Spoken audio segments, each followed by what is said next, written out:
Hello, ladies and gentlemen, friends and followers, welcome back to another live stream.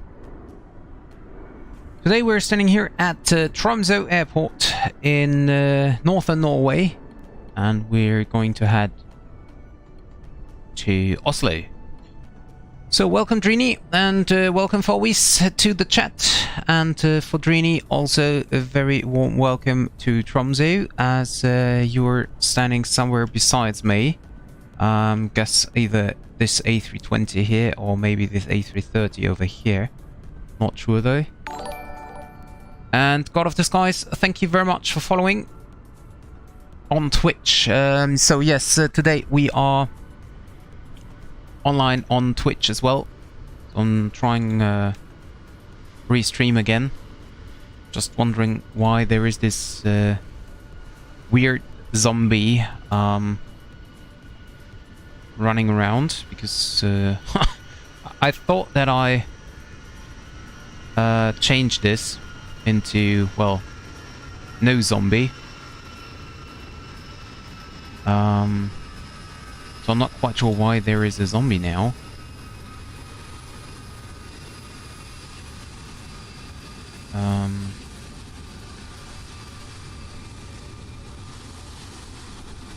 I don't know. So I choose another image here. maybe it's going to help. I have no idea why there is this zombie. But anyway, So Drini is the A320. Yeah, I don't know. I turned this zombie off. I have no idea why it's there. But yeah, anyway, so let's get into the aircraft here. It's getting loud. There is another aircraft just landing, and there we go, another Norwegian. And okay, we're getting, if I figure out the key combination. Hi Farees, welcome to the stream. So we're getting into the aircraft now. Checking the batteries and stuff. First thing is to power the aircraft up. Okay, so headlight can be turned off. Ground power is already connected, so we can switch that on and do the window heat on, cockpit voice recorder on. Okay, and nope, APU bleed's not required. And this is now the important part, that everything is switched on. Okay, so departure is in 25 minutes. I think that should be fine for us. So today it's also the very first time I'm using my Honeycomb Bravo throttle, which arrived yesterday. So I'm really looking forward to that.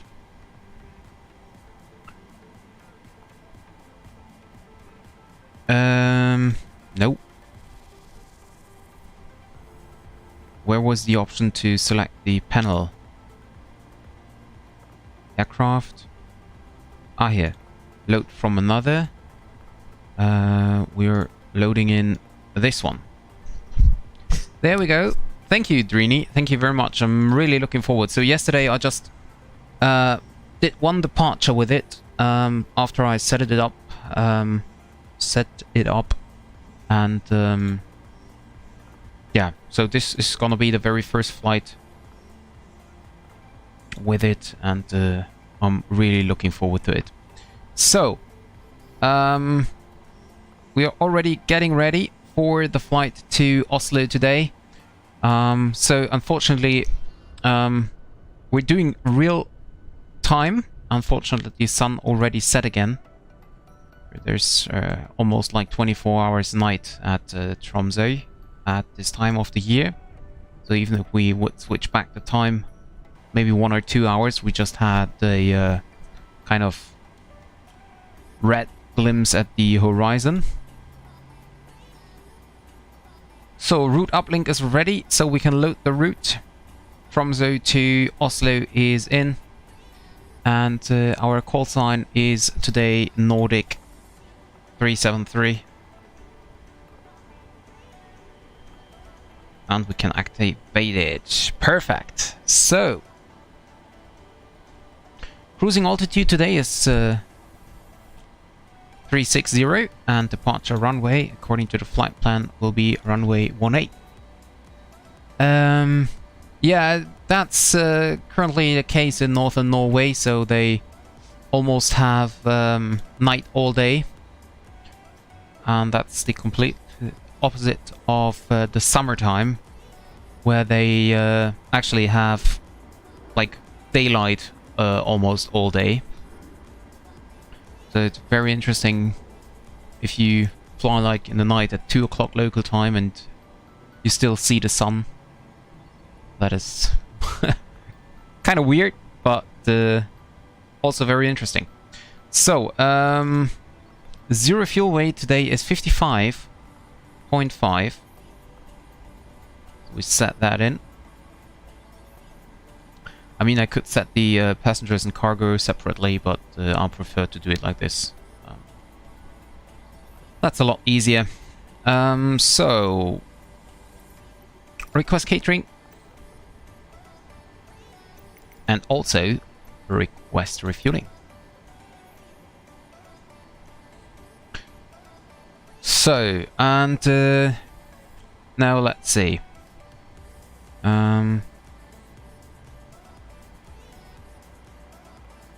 departure will be a runway 18 and Amimo 3 Bravo departure. First one here. Set that in. Okay. Now for the reserves, what do we have? Final reserve 2.9, so make it 3, 3.5, 4.5 tons of reserve fuel. And cost index today will be 75. Cruising flight level, as I said, 360. Cruising wind 210 at 37.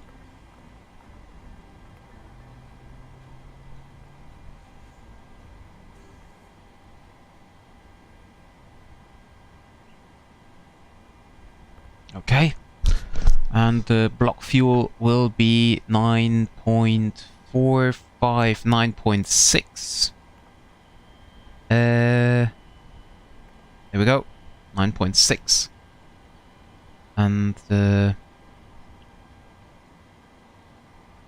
that's it. So initial climb clearance will be flight level 90 and transition altitude is 7,000.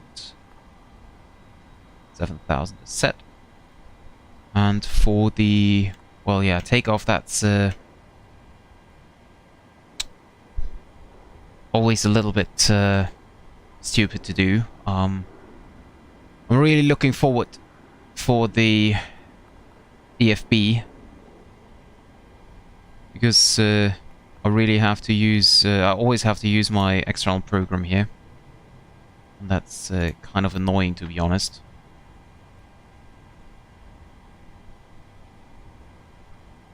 So runway 18 for departure. And will be a long backtrack there also. Okay, so flap 10 departure. And we have a 24K departure. We have then normal climb rate. And we have a cell temp not available, so we use full torque thrust. And then V1 135, V2 VR 136, and V2 143. Okay, so flaps 10, and then we have 35, 36, and 143. Takeoff weight 65. Let's check if this is. Yeah, that's about 500 kilograms difference to what I have originally planned in the flight plan. But nevertheless, that's no problem, so you can just continue like that. Okay, so I will now have a quick look on the departure here. So we're gonna depart runway 18, and this is then gonna be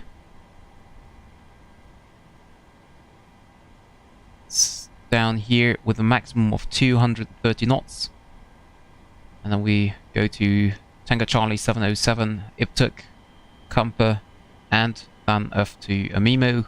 Initial climb, as I said, is flight level 90, and yeah, max 230 on the first waypoint. But that's, oh no, that's only for the Roscoe 4 Bravo because of the turns here. So we actually have no restriction for our departure. Taxi will be pushed back from our current position. Let me first close the doors here quickly. Push back and then taxi via the apron Yankee up here to holding point Echo, and then lining up 18, turn around here and then get off towards Oslo. So yeah, that's basically our departure route.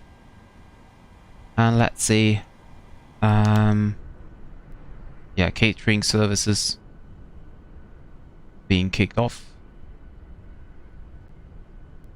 So the runway is actually looking really short, actually. So here is our first runway and this is the other one, so it's looking really, really short. That's why we also have a full takeoff departure. And flaps 10, so no cell temp. And yeah. So, no speed restriction on the sit, so we can have the normal speed restriction 250 below flight level 100. Yeah. And for the descent, we can already request the descent winds. Let them load in. And the transition level will be set by ATC, obviously. But the transition altitude is 7,000, so I just select flight level 80 then.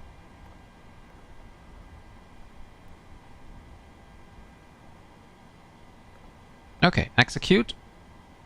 And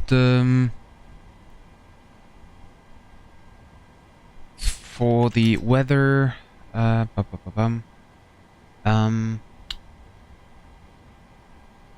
we have a QNH of 982 set.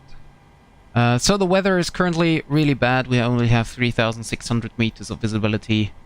Showers and rain, mist, overcast at 200 and temperature of 0. So there will be a very, very, very interesting approach.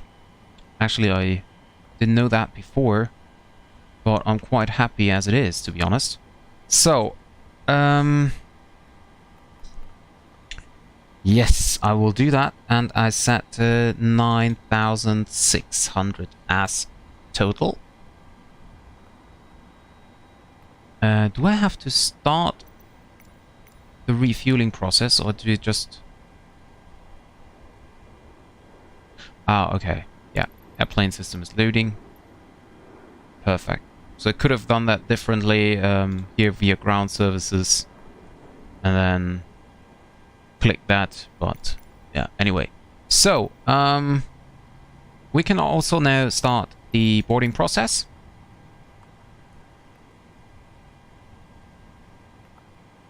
And if...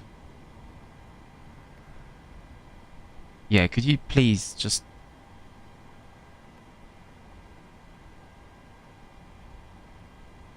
Are you ready now? Can I start boarding?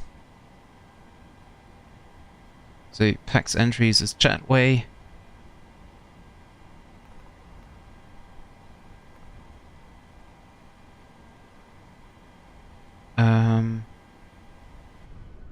So I'm not quite sure what's going on right now. I would like to start boarding.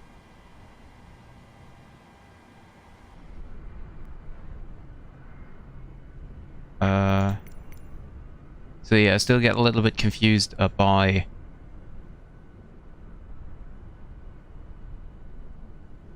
the combination of GSX and PMDG.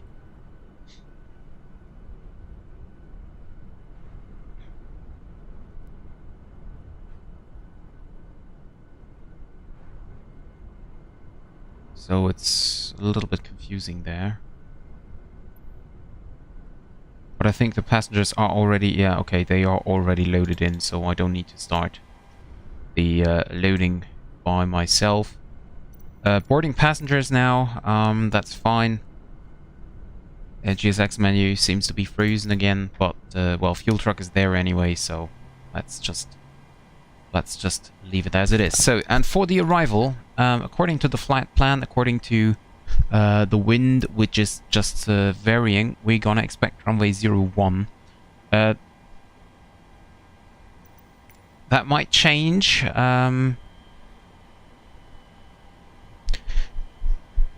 So GSX is asking if I want to board crew, but I cannot do anything. Yeah, I would like to tell you if I want to... Okay, whatever. Just leave it. So we have 10 right for the arrival according to the flight plan. But that might change as... if there is a controller coming online or something. Not quite sure though. Okay, then we're gonna fly the INREX for Lima arrival. And for the ILS, we then fly via INSOF transition. There we go. Okay, so we have set everything up. Let's check if there is any discontinuity. Doesn't look like it. No, there's not. Okay. We might be... it might be necessary to fly a cut through a 2 or 3 approach, actually. And now let's see. Oh, this is so awesome. I'm just turning this from my Honeycomb Bravo here. Oh, this is great. IAS. Oh, this is so great. Well, it's not as good as a real PMDG, real Boeing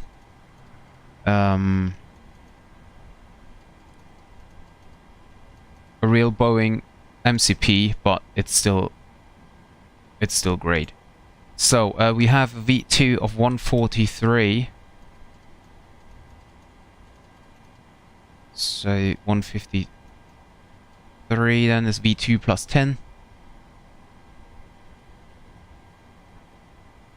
Hey there, I'm sorry I can't read your name, but I'm not able to read Russian or whatever it is, but you're flying Bergen to Tromso.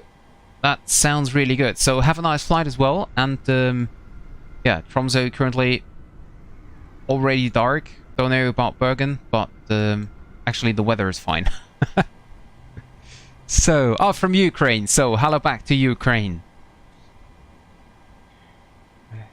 Very nice to have you here.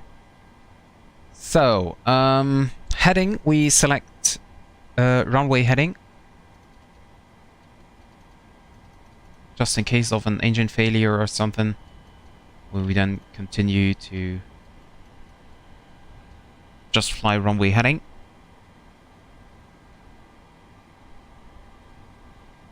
And now we should be, yeah, still passengers boarding.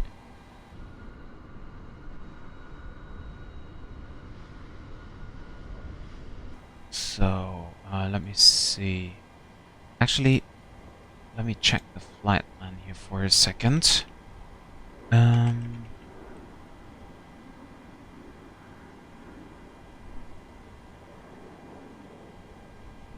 Currently, I have noise abate. No, I have no noise abatement procedure. I just use the normal climb thrust with. Let me see. Oops, where it is. Nope. And one limit. Yeah, so the normal climb rating. I didn't check yet if there is any restriction on... oh, okay, never mind. I just found it. Applies... No, that's Oslo. I didn't yet check the procedures of Tromso. If there is a noise abatement procedure which you have to use.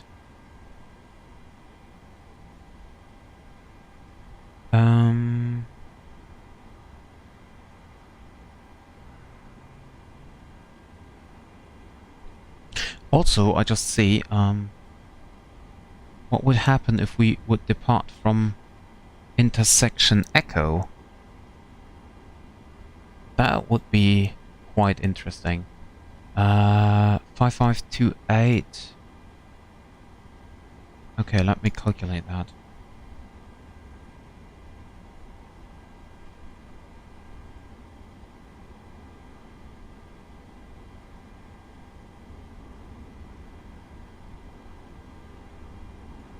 No, that was not what I was looking for.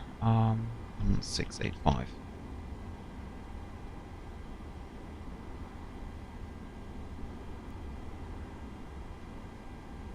Okay, so we could even depart from intersection Echo.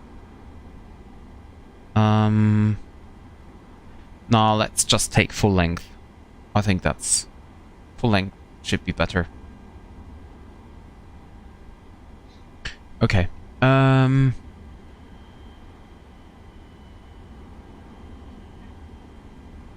Yeah, for Airbus it's a little bit different. For Boeing, the noise abatement procedure 1 and 2 basically. So for noise abatement procedure 1, if I remember correctly, you accelerate from 3,000 feet, and until 3,000 feet AGL, you climb with climb thrust and a V2 plus 10. And for noise abatement procedure 2, you increase until flaps up speed, and you then fly until 3,000 feet AGL without the flaps, so flaps up speed basically.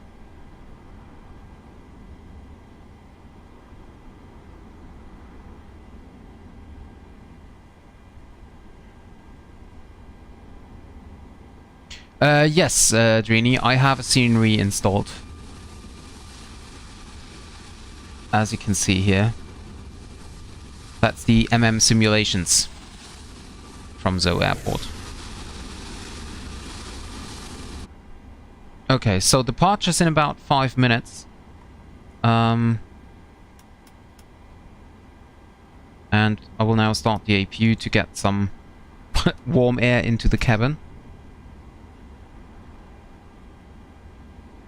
You can either do that by the Airbus flight bag or tablet or whatever it is pronounced, or well, there are several other takeoff performance calculations outside. Yeah, I know, Dreamy. You can calculate that with the performance tool, with an external one, or you use the EFB, whatever you prefer.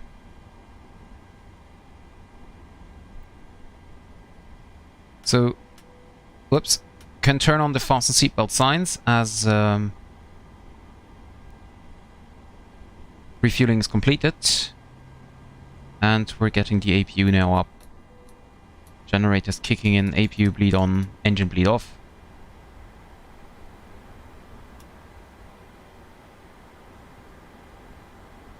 Okay.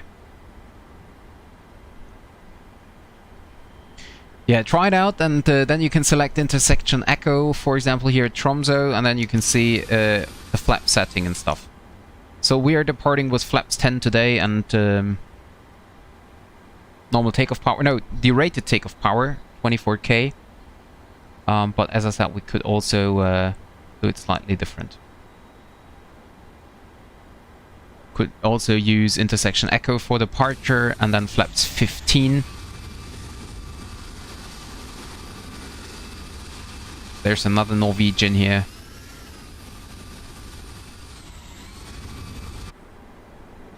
Okay, and I think we should be ready on time.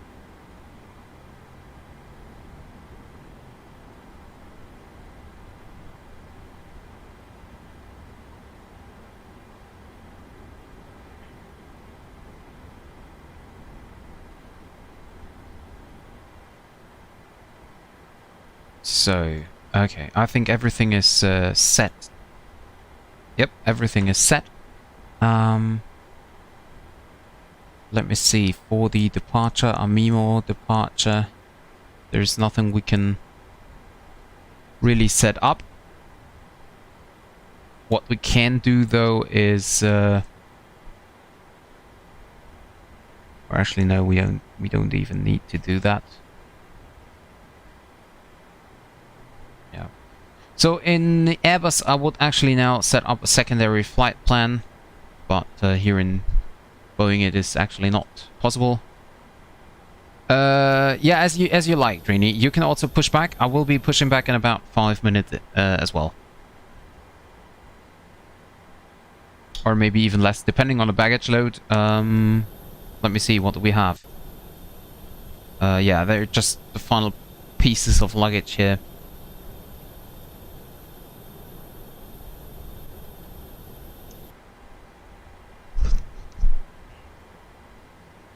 Okay, so we have the APU running, so we can deselect ground power.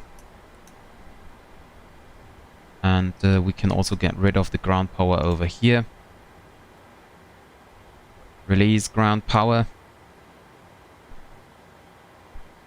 And I have another question, guys. Where is my checklist? There it is. So, that's my Ryanair checklist. Okay, anyways, then we just do a Ryanair checklist today. Before start, so IRS mode selectors, nav, gear pins and covers removed, light test checked that oxygen is tested.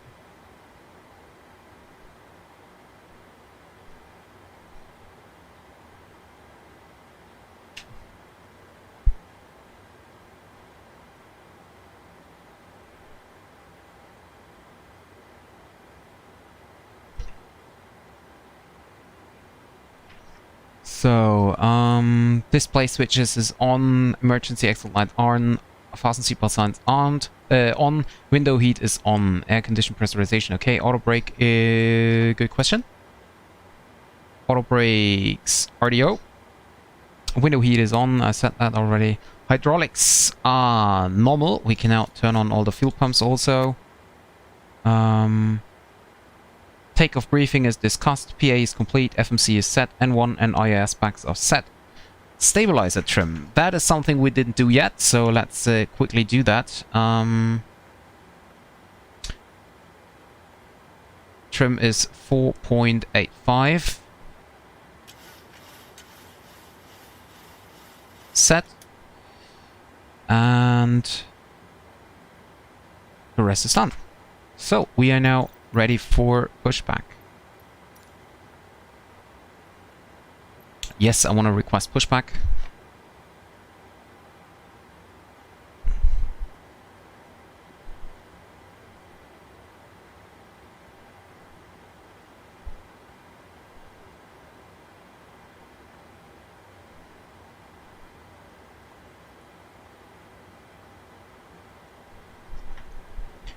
Yes, we're switching over to Unicom now.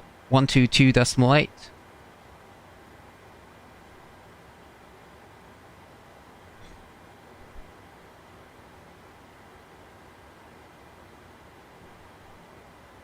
And here is another Norwegian somewhere, I guess this one here. And he's going to Norway, to Oslo now as well.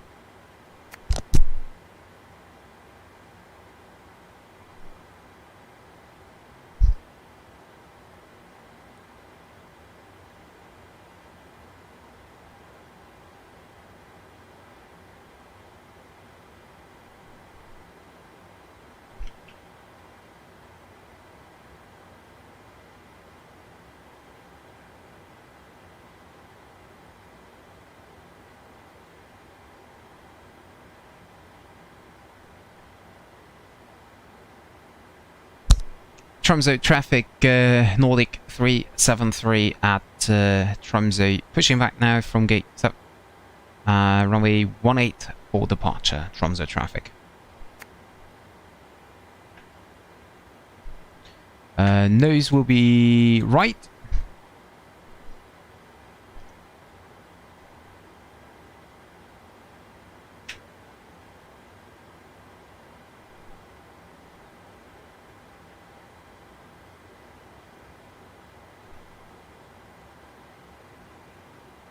So where it is, okay,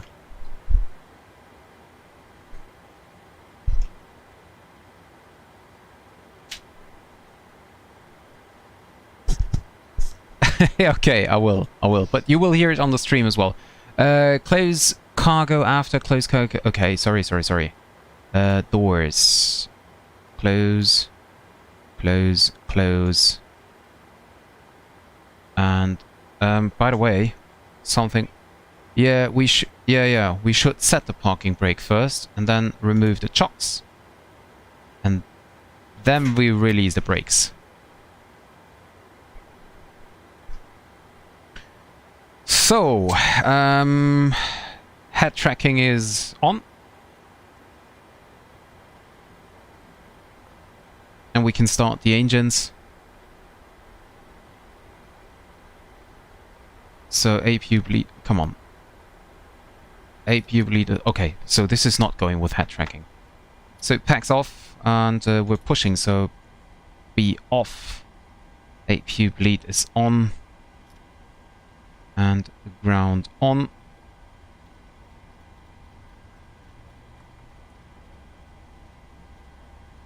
Okay.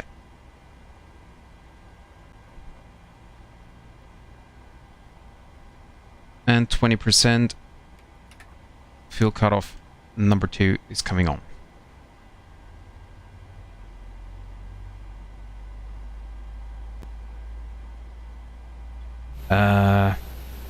Okay. So engine 2 is coming up. Engine 1 start.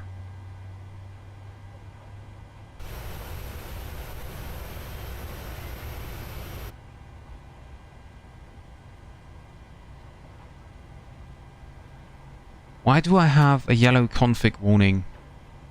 Because I have the pumps not on. Okay, never mind. 20%.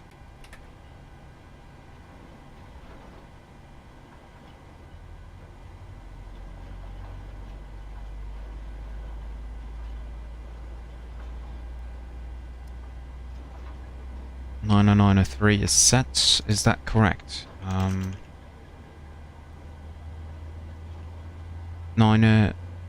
90903 is set. Okay.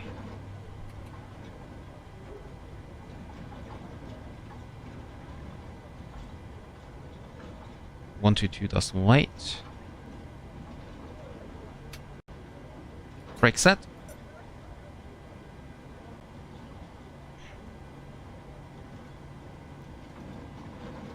(9,000).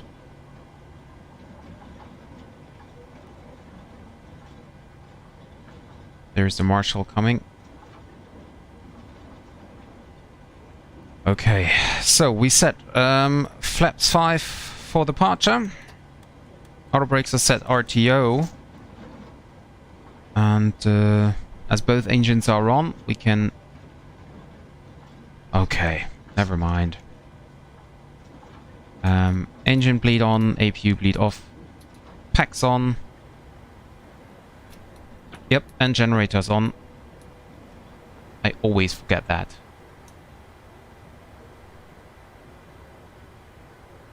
This is set. This is set. Okay.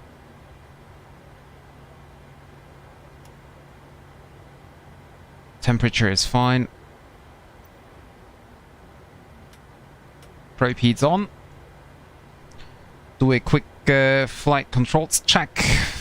Full forward, full backward, left and right, and rudder full right, full left. All clear.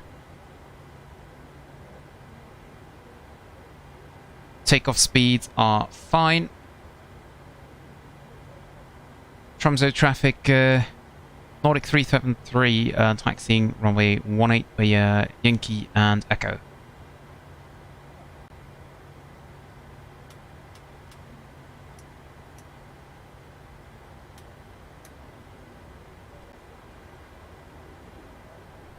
I feel like I'm zoomed in a lot, but, well, anyway.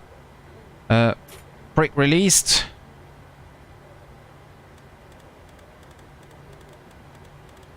What is going on? Maybe I should turn on hydraulics.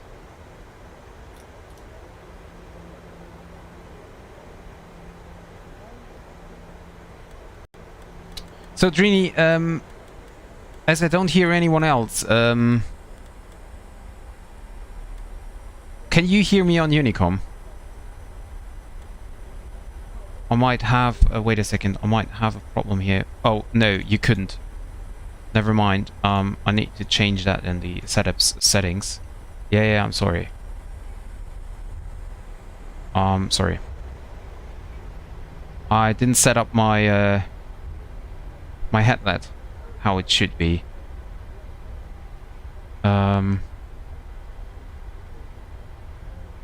Tromso traffic, North Shuttle 373 for radio check, please. Swing back, facing west. Okay. Well, at least now I can hear something. Tromso traffic, North Shuttle, Nordic 373, radio check, please.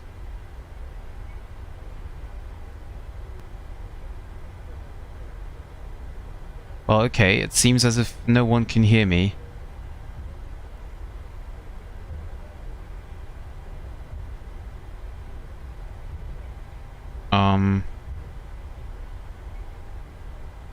Could I have a radio check, please?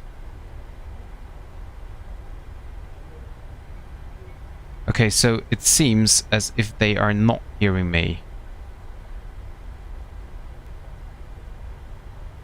So why don't you answer on my radio check? If you can hear me.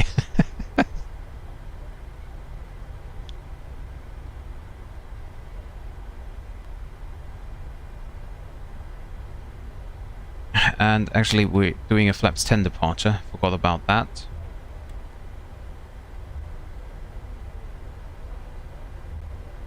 Okay, and we're at holding point runway 18. So,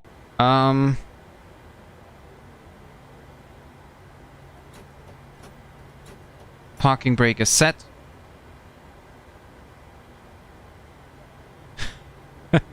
Just give me a radio check. Like if I call in for a radio check, or if someone is calling in for a radio check, then you can just say read you. Well, the maximum is 5, so you say read you 5 by 5 if you can read them loud and clear. Or you say like, I don't know, 4 by 5 if you have difficulties, 3 by 5 if it's even worse, and so on. Like the worst one is 1 by 5 then. Okay, so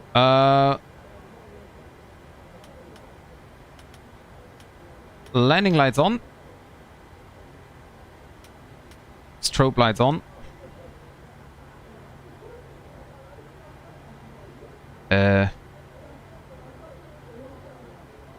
There we go. TARA.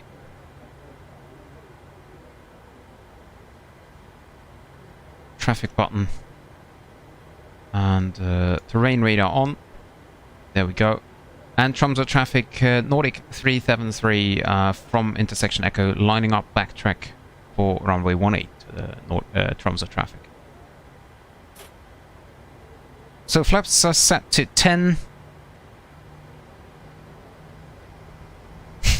Okay, Drainy. And the scenery, by the way, still says runway 19er. Or is it 19 and I did something wrong? No, it's 18, isn't it? Yeah, it's 18. According to the charts, it's 18.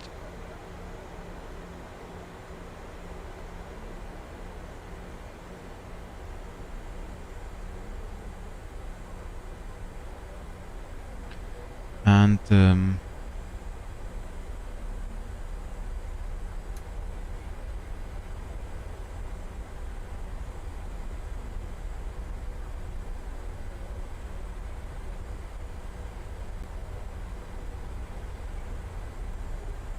well, on the charts, I have to admit it looked a little bit further out here, the edge of the runway, but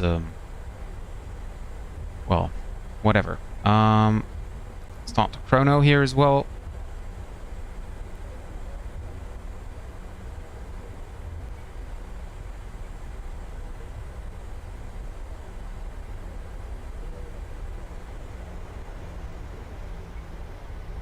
And got the baby turned.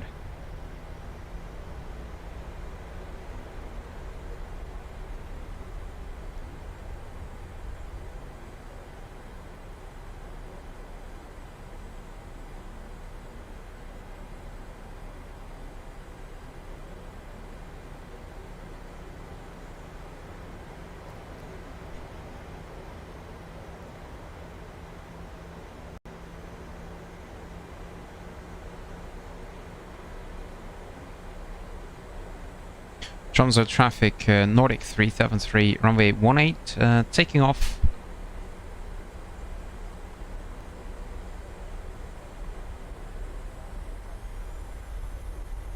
Shaded flug. Thank you.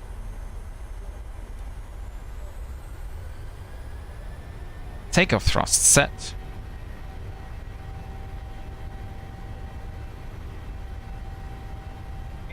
Checked.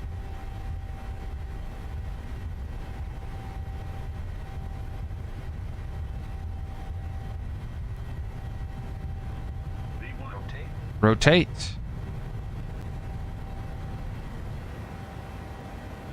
Positive rate of climb. Gear up.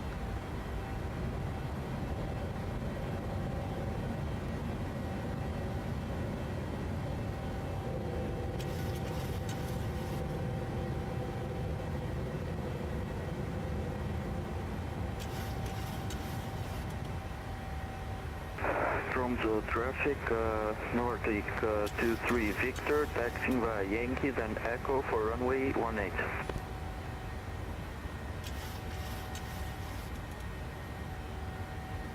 Climb thrust set.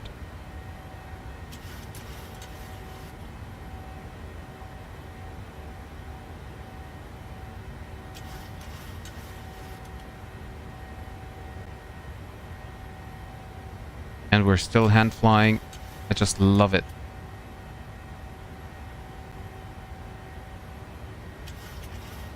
And passing 3,000. So flaps 5.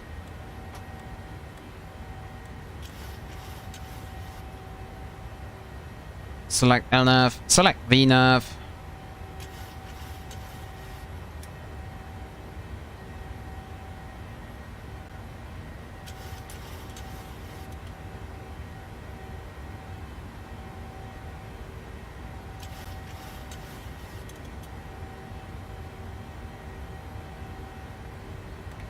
Flaps 1. Auto brake off. Gear lever in the off position.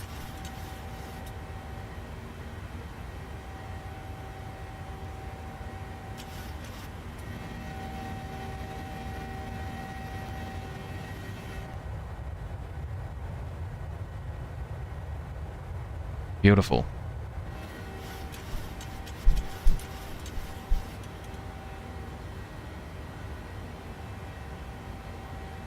Okay, and we can now accelerate.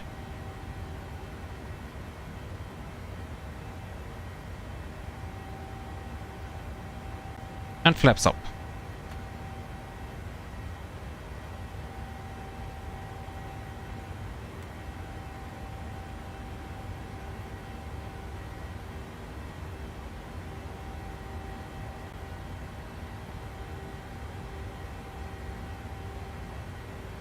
And we're fine. Autopilot engage. Autopilot 1 engage. LNAV, VNAV, N1. And there we go.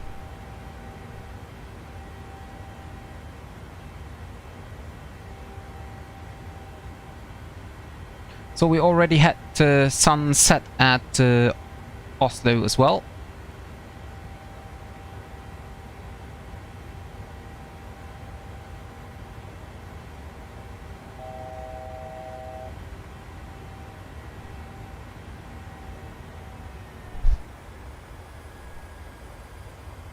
And we can now set standard pressure. Yeah, and we of course can climb up. Tromso traffic, Nordic 23 Victor, lining up runway 18. And you know what? I'm just doing it with the honeycomb now. It's so much easier. And we can. Yeah, aircraft is now climbing. No, not really.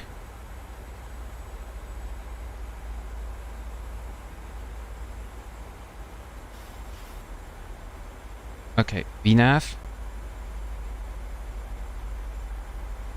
Okay, wait a second. We have some problems here. Packs are on. APU bleed is off. Flight level 360. That's okay. And air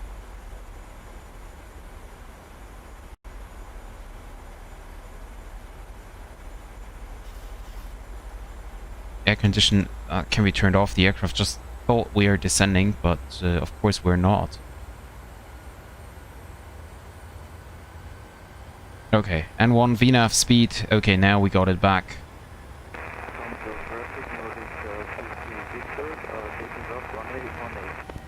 Okay, and now we also have Oslo control, or Polaris control.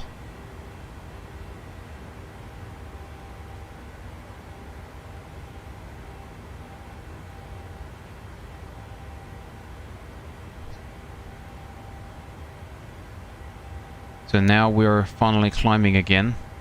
What a weird start here.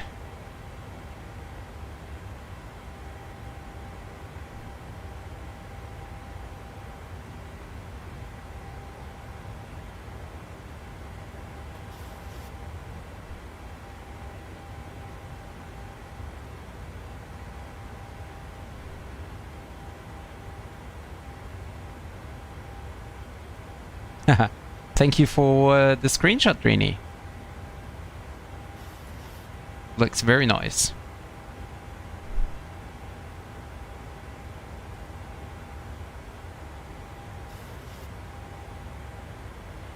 Yeah, and the aircraft is now increasing its speed, so that's fine. There you can see the last bits of of the sun.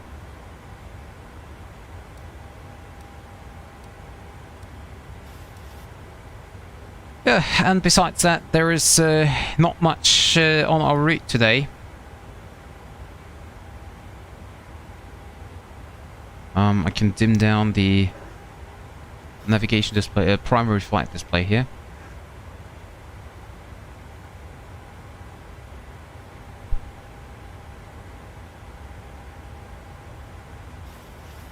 And the center pumps can be turned off soon.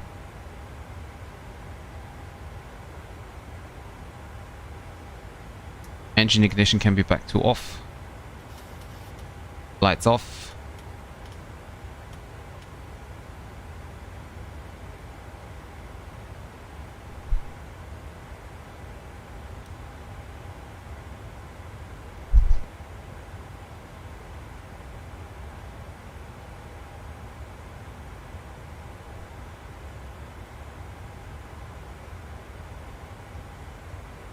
Okay, and we are now on our way to Oslo. So, we can check now on the progress page. So, we will be landing at Oslo at 16:06 Zulu time. So, in about 1 hour and 50. Actually, quite a long flight there.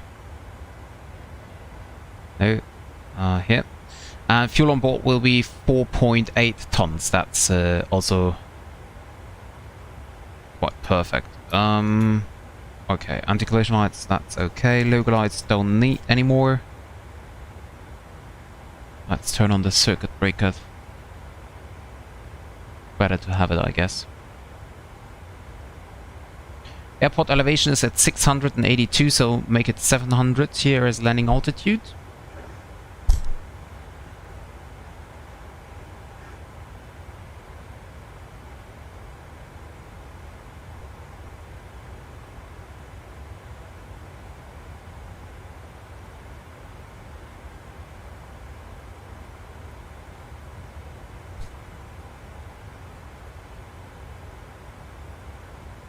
And now we're on our way. Nice. Very good.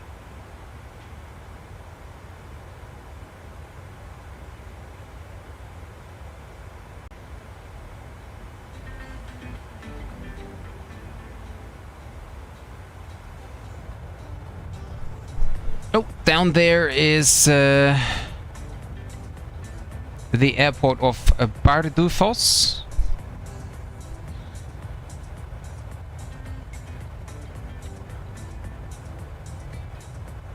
Well, I think your microphone sounded very normal there, Drini.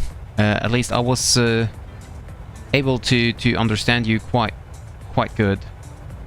About the FPS,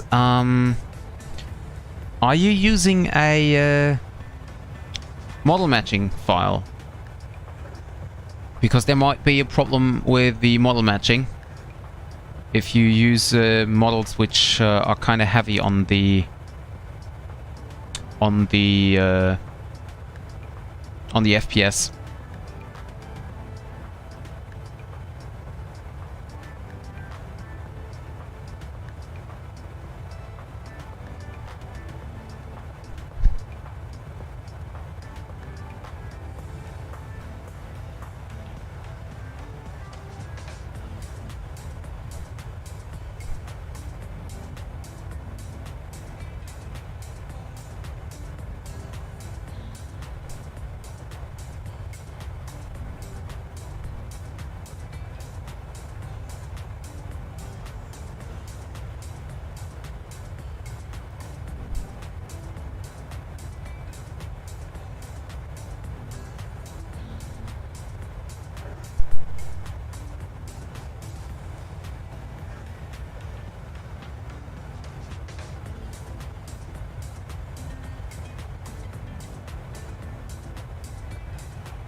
Yeah, okay. Yeah, FSLTL is normally quite frame friendly. So I don't see any problem with that either.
I so love the Norwegian scenery. We definitely have to fly more often in Norway when the sun is back up. All the fjords here. Also VFR flying is so amazing in Norway. We're passing now Narvik.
No, I don't think so. Let me see. We have minus 32. Well, there is a little bit moisture here, but I think we're... no, I don't think so. Well, maybe the wing anti-ice. I'm not quite sure. Also, we will be climbing out of the clouds. So no, we're not in the clouds yet. And we're also climbing out of it. So I think icing should be no problem.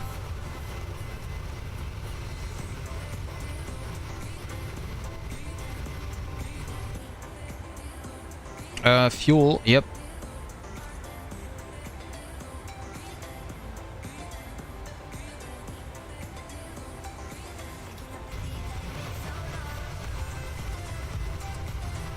Yeah, then you should use definitely anti-ice. But you can see I'm barely in the clouds. I think that should be still fine here. And now it's getting brighter here with the sun.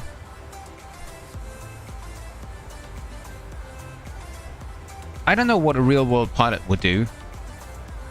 Would they use anti-ice here now? I mean...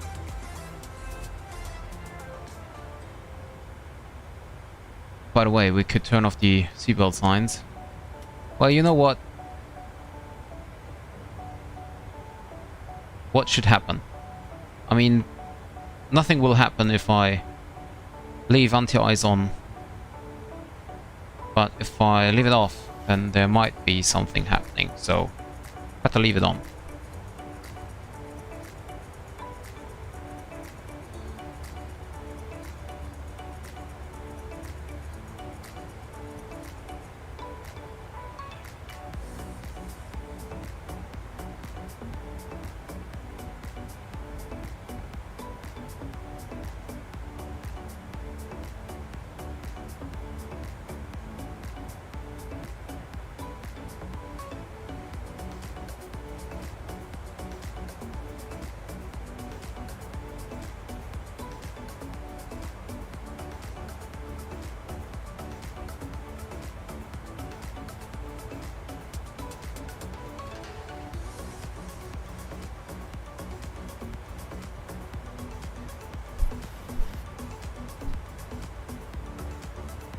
Beautiful. It's so sad that it's dark already.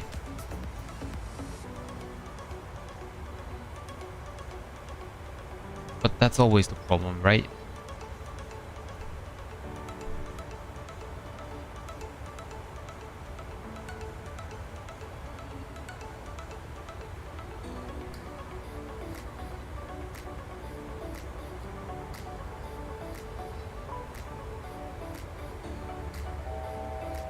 And we are reaching flight level 360 soon.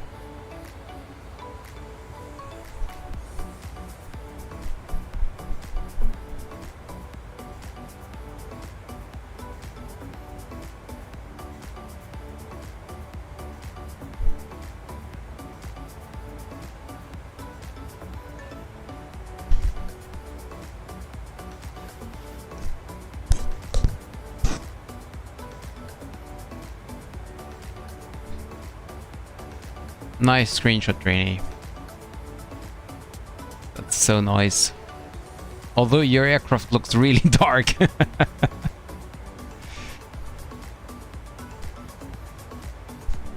So it seems as if my Twitch stream is at least working. That's at least something good. And while the overlay is not working, at least Twitch is working.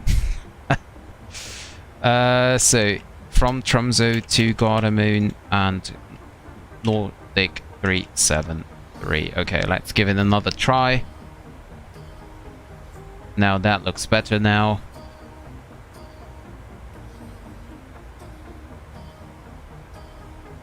Okay, perfect. And we have a new arrival time. Let's check with that 1607. Yeah, so we're still because we need to turn around. Basically, we passed the airport on the east side before we then got onto the final for runway 10 right. Yeah, Halloween screenshot. Nice. And by the way, thank you very much, Drini, for joining me today again. Really nice. If I do not keep flying alone. And actually, there is another aircraft who was also at Tromso, and I stole his call sign. So I'm very sorry about that.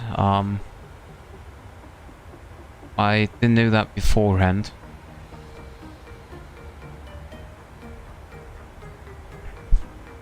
But I'm quite sure that you will also find another one, another call sign. I think you already got North Shuttle 373 Alpha. That's also very nice.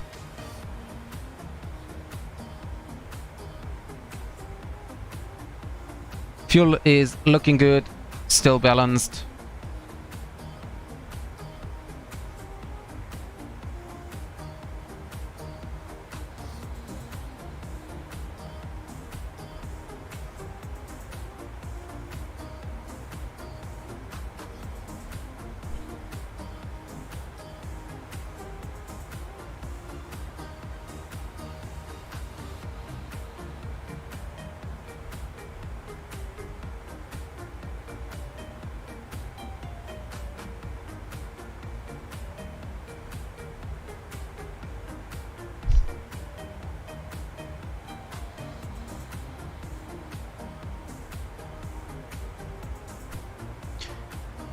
Yeah, I totally can understand that. So you're really enjoying the last days, basically.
Okay, Drini, enjoy it, and see you later.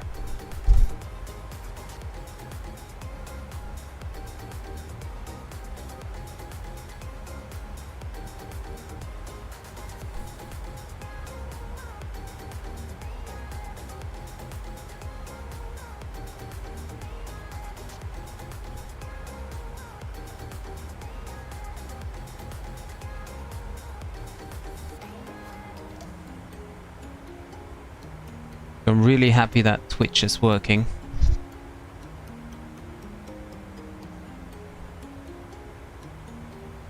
Oh, nice. Even the Twitch chat is working. Sorry, but I had to test it.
Welcome back, Green. We're getting closer to our top of descent at the moment. And we're actually, with the Mach .80, flying close to our maximum speed. So I'm thinking of getting that down a little bit here. Because actual wind is quite heavy on the nose here, and I don't really want to get into the overspeed. By the way, overspeed, NTI is off.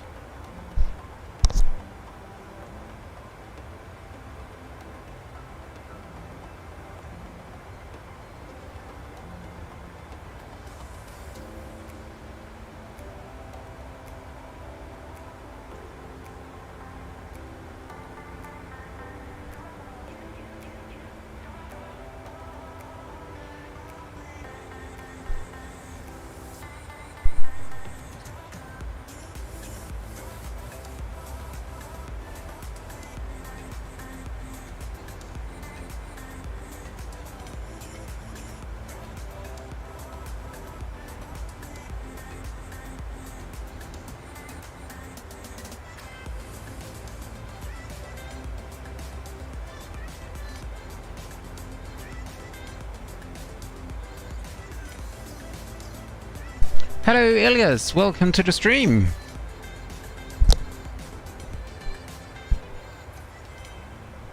Hope you're doing well. Nice to see you back.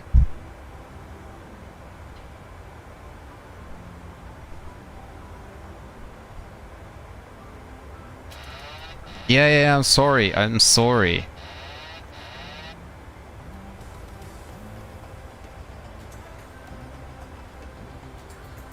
I just hit the trim wheel with my knee. I need to get used to the Bravo throttle here on the desk. And it's also about time to find something so I can move it below the desk. Yes, I'm fine, thank you very much. Today, a lot of new things happening. So it's first flight with the Honeycomb Bravo throttle. And it is also the first time since a long time that I am streaming on Twitch and YouTube at the same time. Just wanted to try it out again, and I just found out it is indeed working. No, it was actually because of me coming onto with the knee hitting the trim wheel.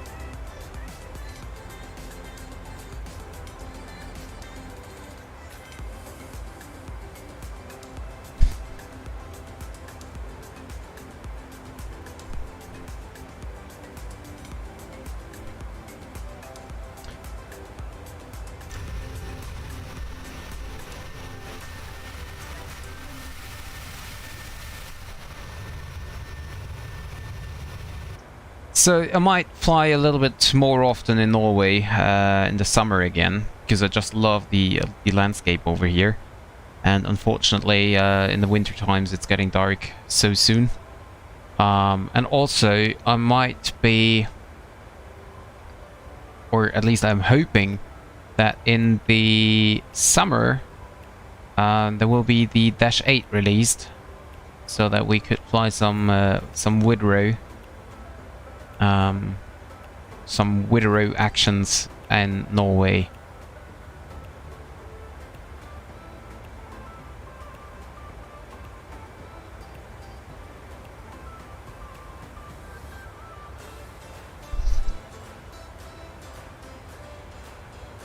That would be really amazing.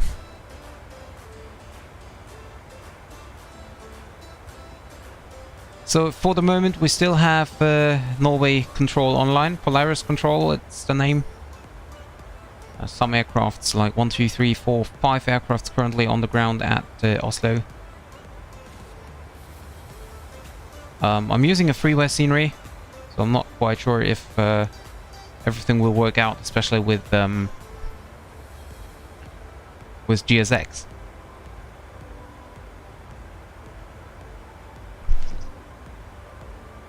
Yeah, the ATR is coming soon, that's true. But unfortunately, as I said it in a few streams earlier already, the problem I see is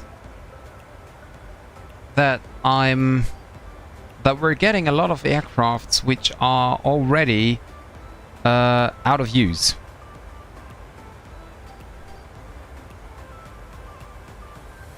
So, for example, the ATR is coming, which is a nice aircraft, really, but almost no airline anymore is flying the ATR.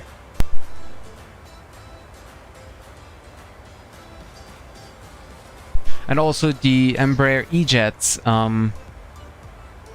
it's, well, kind of the same. I mean, they are still be flown by, I think, British Airways, by KLM, by Delta Airlines, Alaska Airlines and stuff, but they are not produced anymore as far as I know. So how long will we actually have the Embraers?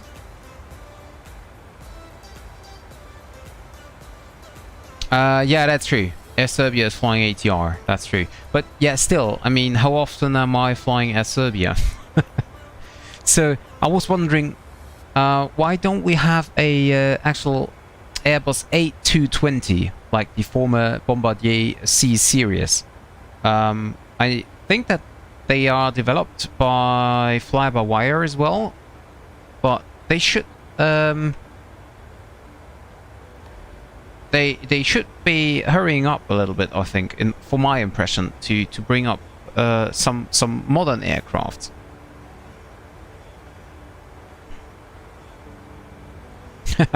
So yeah, see, that's the difference. I mean, I also like the DC-10 and the DC-9s and stuff. But yeah, it's just, you know, I prefer to have more up-to-date aircrafts, and those older ones are really nice to have, because for example, I love to fly the MD-82, but, well, in the end, what you fly on a daily basis is actually the modern aircraft, right? So why is there no Airbus A220, for example, right now already? Why is there no good 777, for example, at the moment? I mean, even if they would have done like older aircrafts, I mean, why do we have a lot of old aircrafts? We have the MD-11, which is out of service. We have the MD-82, we have the DC-3, we have the A310. Well, the ATR is coming soon. So we have a lot of like old and out of use aircrafts, but not real actual ones. Yeah, okay, A320, but there is no A319, no A321, no good A330 for the moment. No A340 especially, no A350.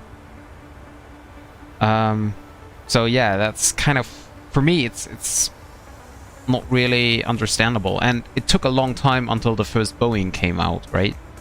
So yeah, for me it's kind of weird. 727. Well, yeah, for 727 that you could do some really nice African flights there.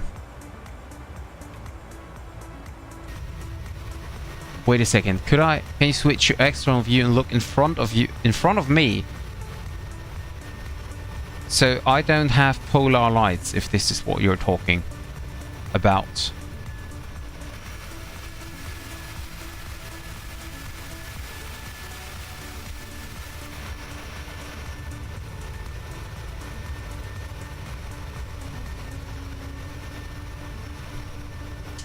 Yeah, that's right. They sell what they can. They do what they can sell. That might be right, but to be honest, I don't think the MD-82 had, you know, a lot of people buying them, because it's very specific.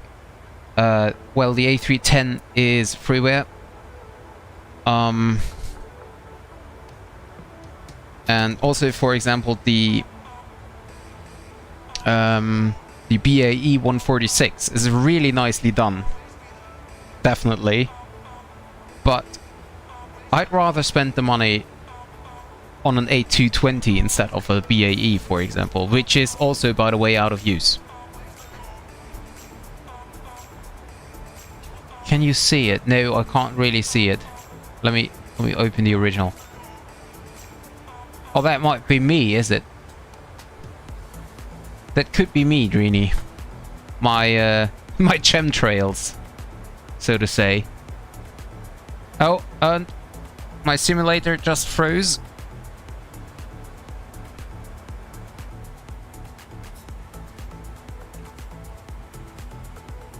Yeah, that might be, Elias. That might be the reason.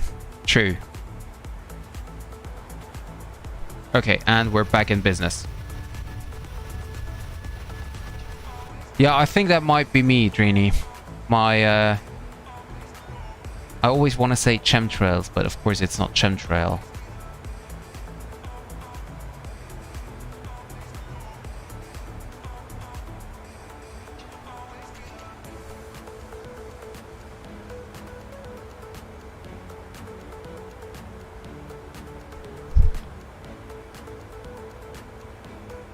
And froze again. And the last time I have these stutterings and these freezing parts in the simulator quite often.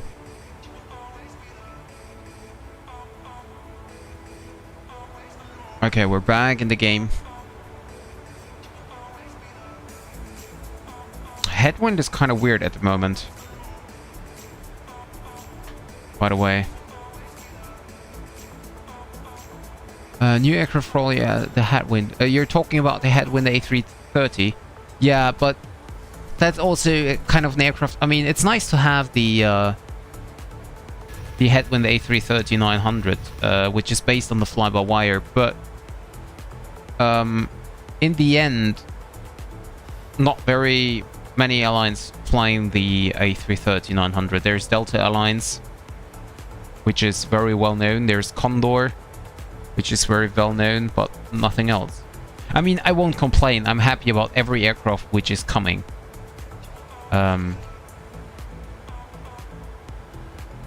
So I will not complain about anything like that. But, you know, you still can discuss it.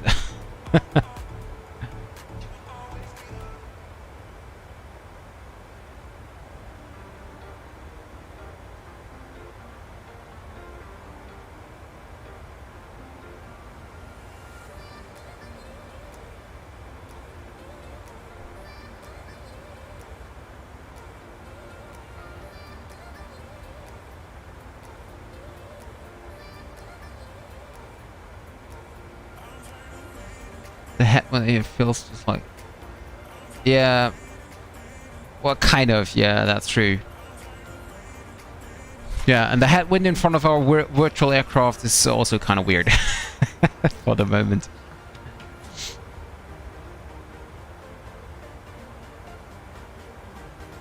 Control wheel steering right.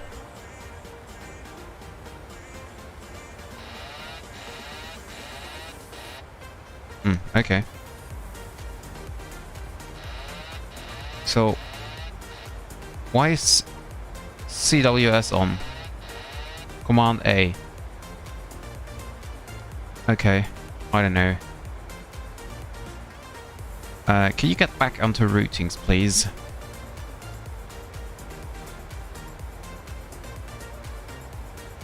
Wow, nice. I cannot arm LNAV.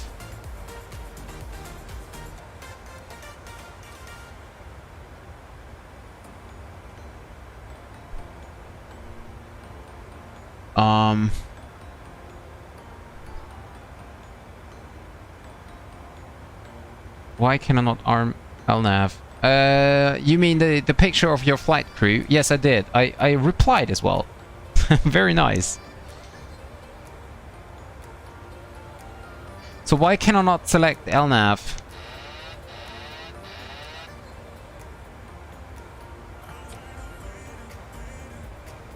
Okay, what is going on actually?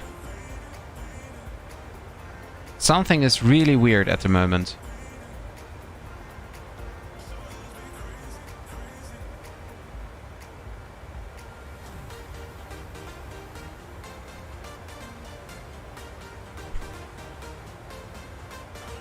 Okay, now it's working again. Okay, perfect. Phew!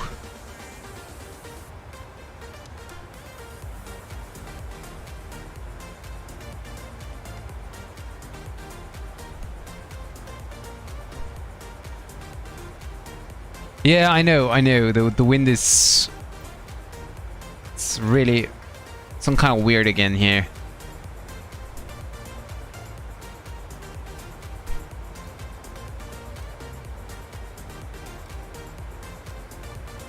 So we're getting closer to our top of descent here as well. And just for information, so the next Mad Dog Monday, on the coming Monday, 2nd of January, will not take place either because I'm on a birthday party, so I won't be at home. I'm not 100% sure if I should do it on Tuesday then, because we didn't have it for the last Monday as well. So I think we're going to do it on Tuesday then instead of Monday. So Tuesday the 3rd of January should then be our Mad Dog Monday or Mad Dog Tuesday.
Yeah, that's right.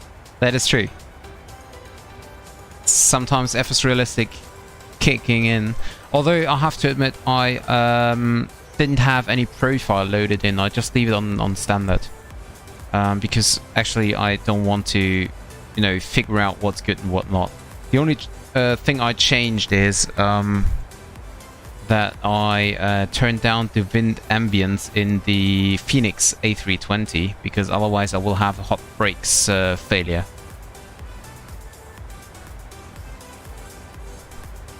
And I don't really want to have that.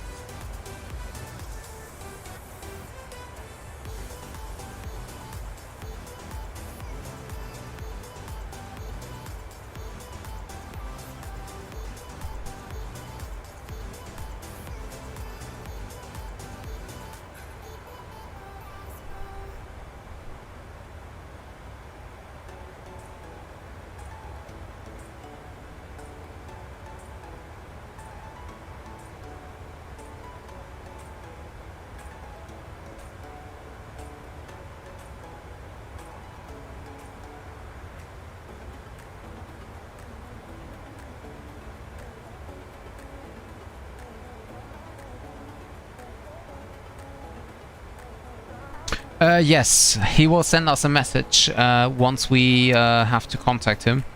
But also, if you want, you can have a look on, for example, VATSIM map, and then you can contact him by yourself as well.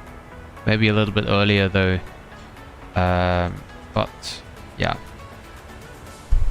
Because normally it is your responsibility to have a look if there is a controller online, and if so, then you should contact him. But normally, as I said, the controller will see that you're flying in his airspace, most of the time at least, and he will call you. Unless it's an event ongoing or something where the controller is really busy. But normally, they will see that.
Yeah, VATSIM, for example, is usable as well. I'm always just using the link, which is map.vatsim.net. So this is basically what I am using.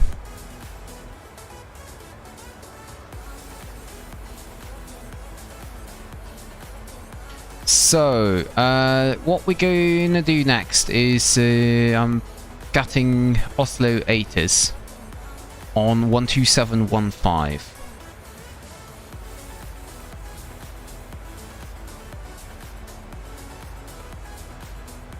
Overcast at 400 feet.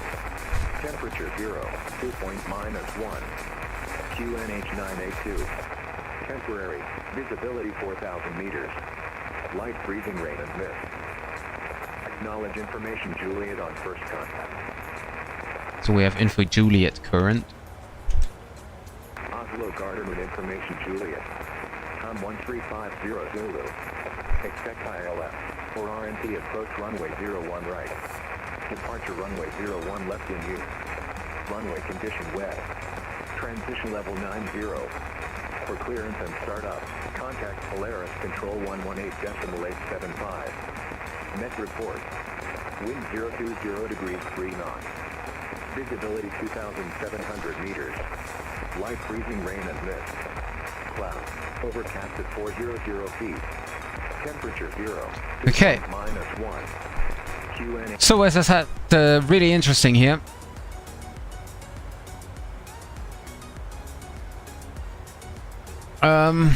QNH is 982 still.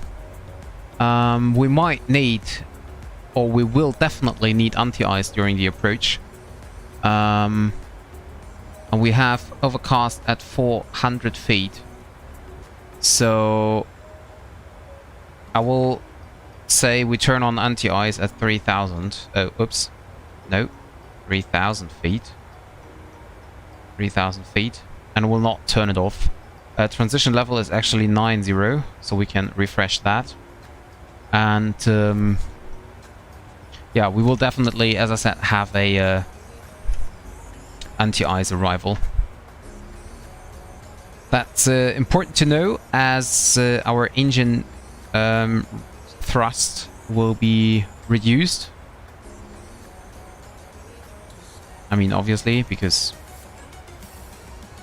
need some power for the anti-ice.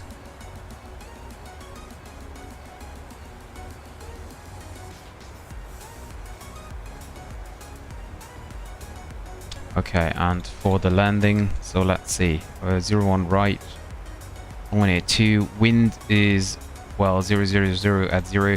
Runway condition is wet. That's what the meter, the 8 is set as well. That's also very important to know, because then the runway condition, like if the condition is wet, then the braking action is not as good as it would be normally. Landing weight to be expected is 59.8, so 60. And I think that might be also quite likely. Although, what I hate about Boeing, I never know where I can look up my current gross weight. I think there must be a page where you can see something like this, but I don't know where.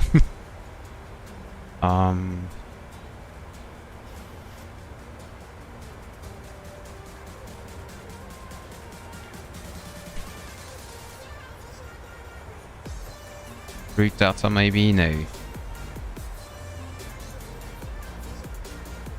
So yeah, I have no idea. Performance wise, there is no landings page.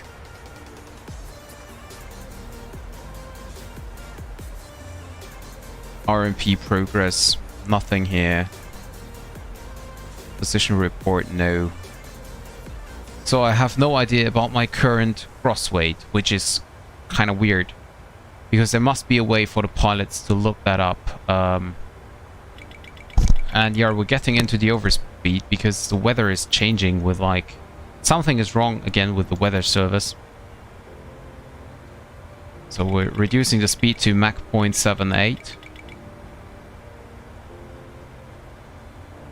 So yeah, something is really weird here at the moment.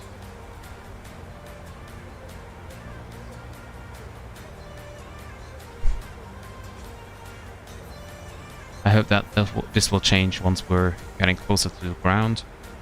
But yeah, still,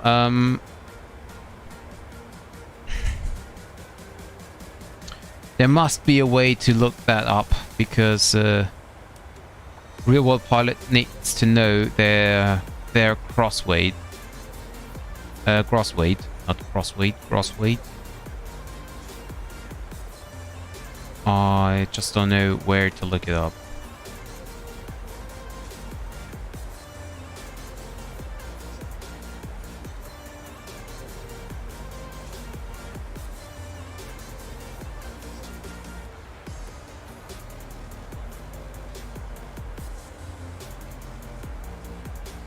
So I don't know what's going on with the wind here. It's really annoying. Okay, but anyway, landing weight should be around 60 tons. And anti-ice will be on, engine bleed on, reversers both, auto land no, runway condition is wet. And that gives us a landing performance with a flat 40 speed. Auto brake 2. Auto brake 2 will leave us with 625 meters, so we're gonna vacate via Bravo 6. That's actually quite good. So flaps 40 landing, auto brakes 2, we can set that already.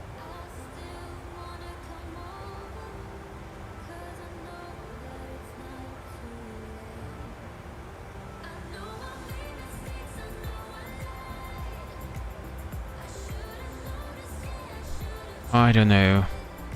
So if anyone is currently here in the stream and you know where to look up the current gross weight, then please tell me.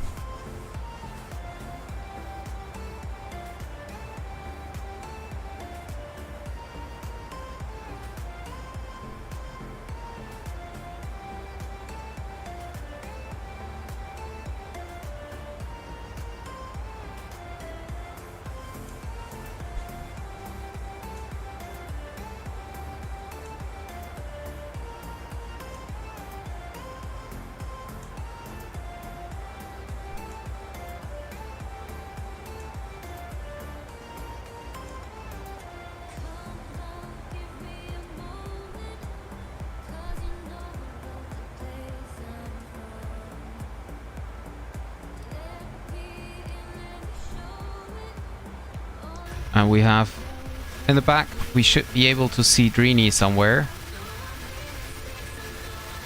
Nope, I can't. But he is there, we can see him on the Tikas. There is Drini. We see the little diamond here. Strini should be right now at flight level 340.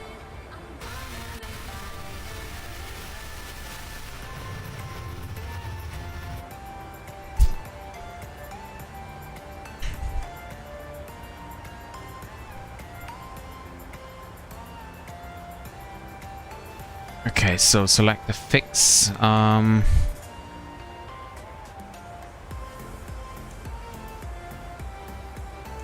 Yeah, see. 0-1 right. We do it as... Oops. We do it as Ryanair would do it. No. And we put it on 5 miles. So I want to be stable, gear down, and flaps at least 15 by 5 miles because we have really bad weather. And we have a cut to decision height of 100. That should be okay. So we set that to 100.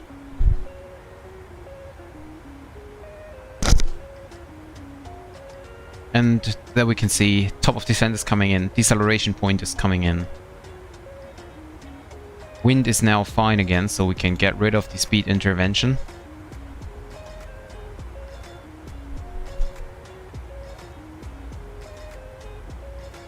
Engine's looking good, fuel is looking good.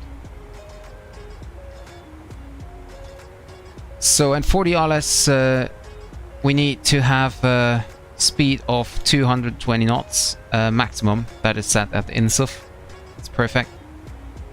ILS 111905 is set. Course 02 is set. Okay. You can calculate gross weight by adding 0 fuel weight and fuel, right?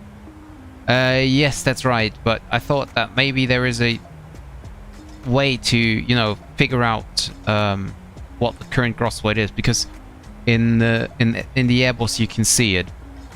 And also the 0 fuel weight, I mean, I would need to go to perf. Well, okay, that, yeah, it's okay to go to perf page, then there you have it, but it's still weird. I mean, I'm used to, I know I'm not used to, but, you know, you can see that in Airbus quite easily in the display here, and so you immediately know it. What is that? Performance limits, time error tolerance. 30 minutes, 100, speed, I have no idea.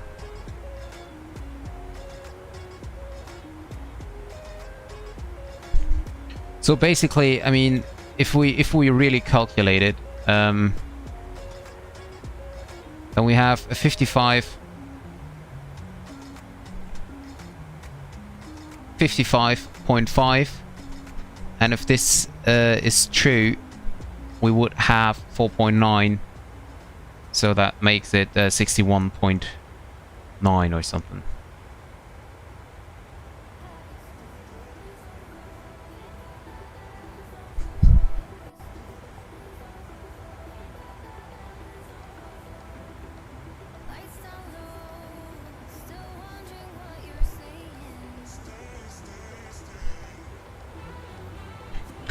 Okay, then see you back later, and pay attention that we have the center online, where we will be soon, I think. Or, well, at least I will. You have some time left.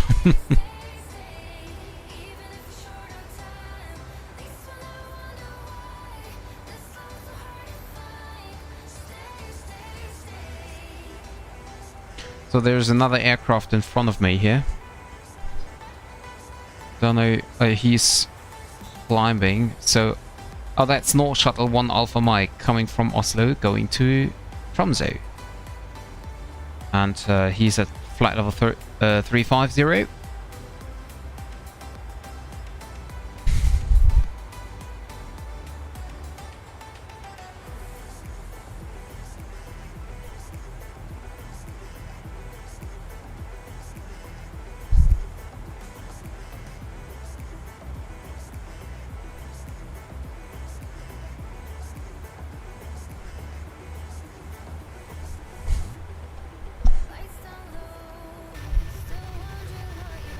he should be coming in quite soon here.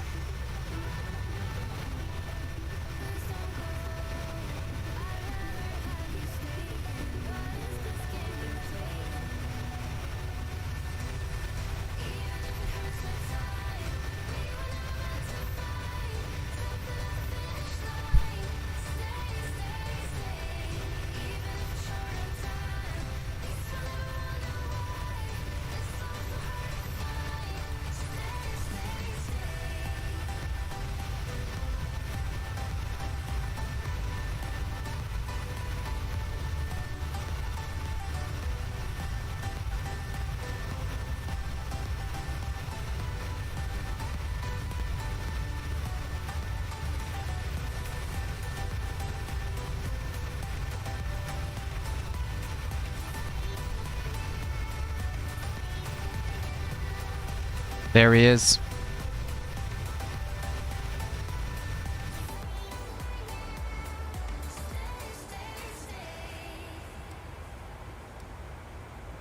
Yeah, he's about 2.5 miles on my right side, but 1,000 feet below, so you can see how far this is. Or, well, actually, it looks close, but it's still far away. So 2.5 miles and 1,000 feet, so that's absolutely fine.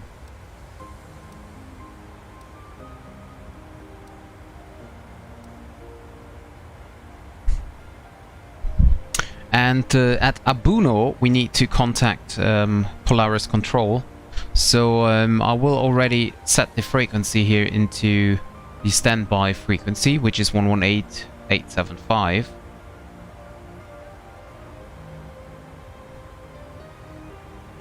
Should have turned different the other way around, but well.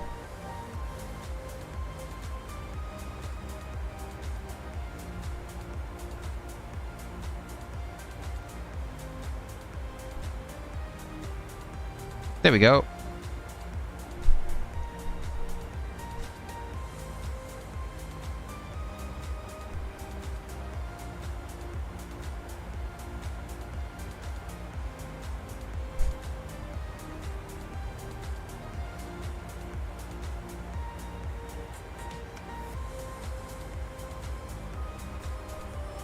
Gonna be a really interesting approach.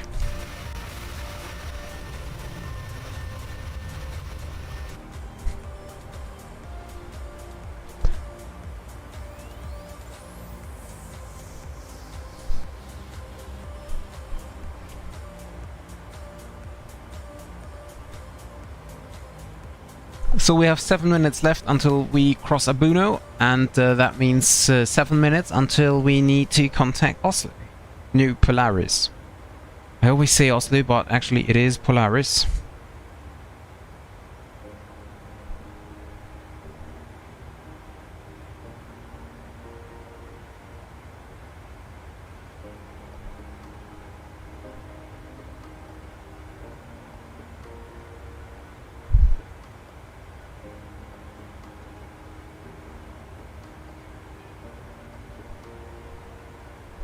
At least the wind is now fine again. I don't know if this was a problem by Azobo or the weather service, or if that was really the case. Like, you know, if this was really, like, real. I don't know. I think that's a Boeing feature, but I'm not sure. I actually... I think Airbus also does it with the vibrations. Actually, the vibration on the right side is getting quite low here.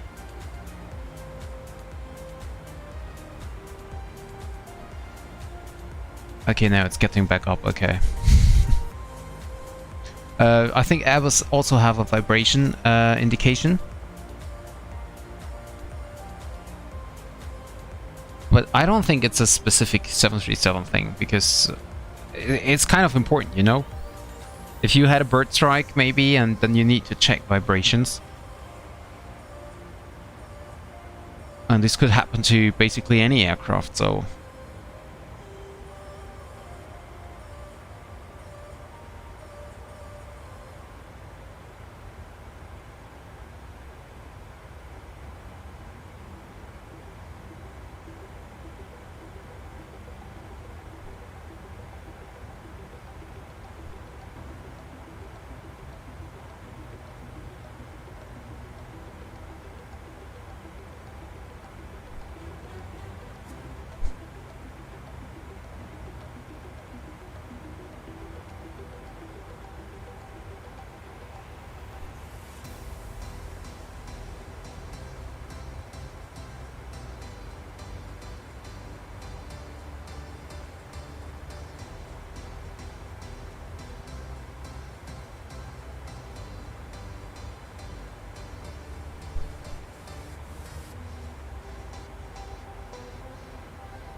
And we're getting soon to our top of descent here.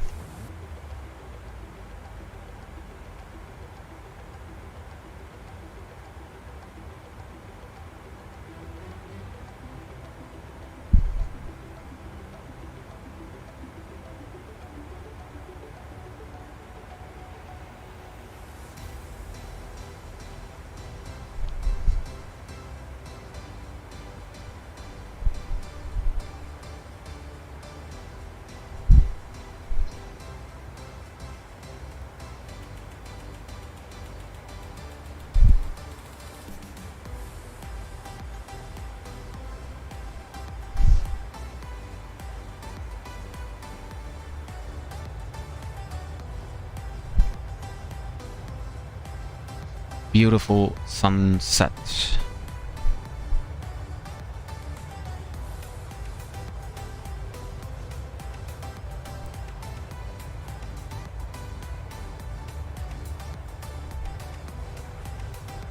And on Saturday, by the way, I planning on flying into Shanghai as they have an event ongoing there as well.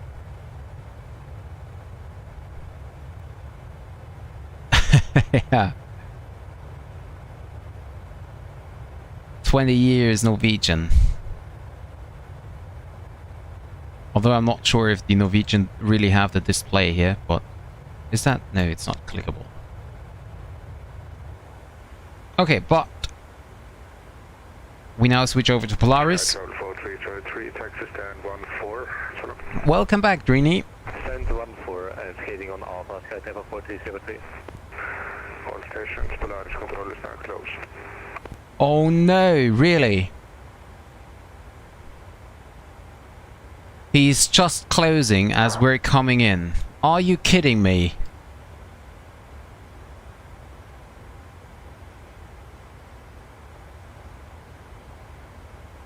That is ridiculous. It is like, I don't know, every time I'm doing stuff like that,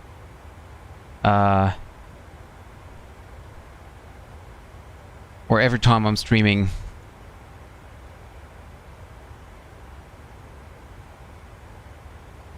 it's always the same here. Always the same.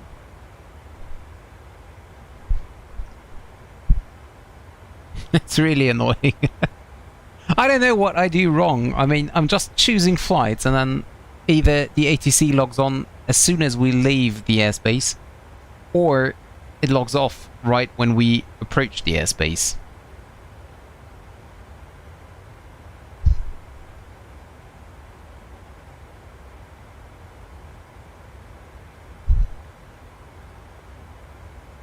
Yeah. So, Drini, if you want to have ATC, you should never fly with me, because I never have it. They always log off before I approach or log in right after I leave it. It's always the same.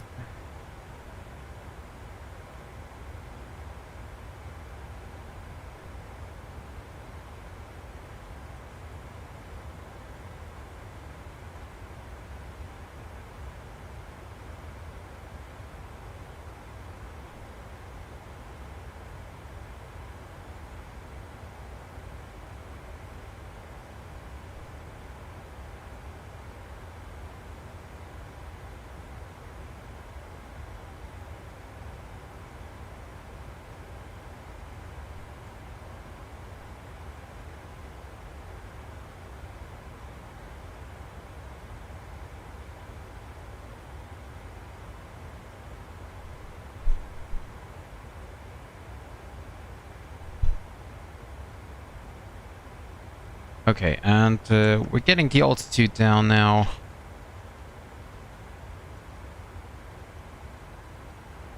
I just have to see what the first... So the first restriction basically is... Yeah, we can already set it down to 5,000 actually. Hey Benjaminus, well, no, you're not really late. I mean, you're right on time for the descent, right?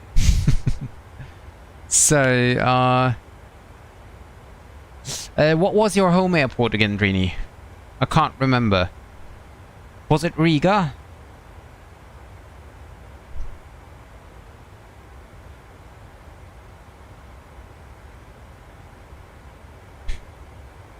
Can't remember if it was Riga. Nope. Okay. Please tell me. I forgot it. Sorry. Tirana. Well, I heard that Tirana had a very nice approach as well, right? Well, yeah, maybe we could do that. Not today, but maybe someday in the future. I mean, why not?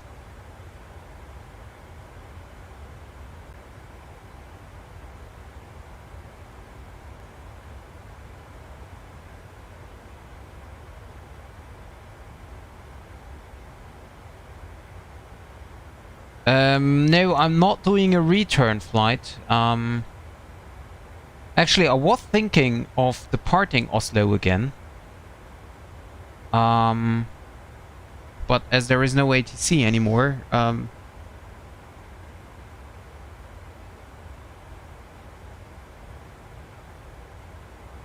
Maxi Design Scenery, okay. Is it freeware or payware? Maxi Design sounds a little bit like payware. Because if you know the developers of a scenery, then it's often payware.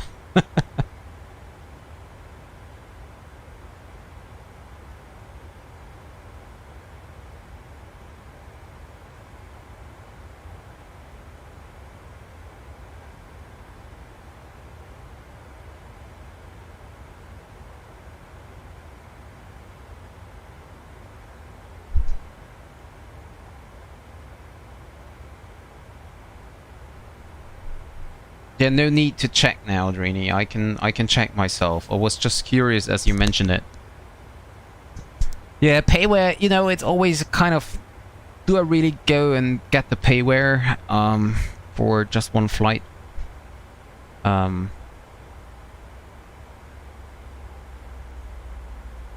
I don't know how much money I have spent already for sceneries which are, well, basically where it was useless that I buy them, because I, well, not... What is wrong with the air condition? Flight level 360 was fine, landing altitude is set, cabin is descending, logo lights turn on, so... I don't know, what's going on? Why is the air condition light on?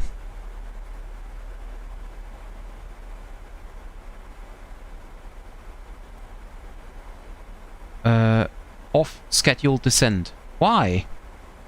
I don't think I'm off scheduled descent.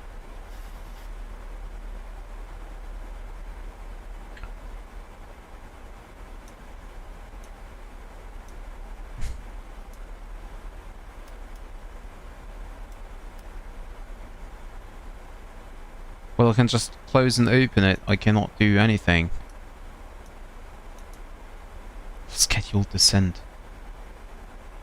I have no idea what the actual problem here is.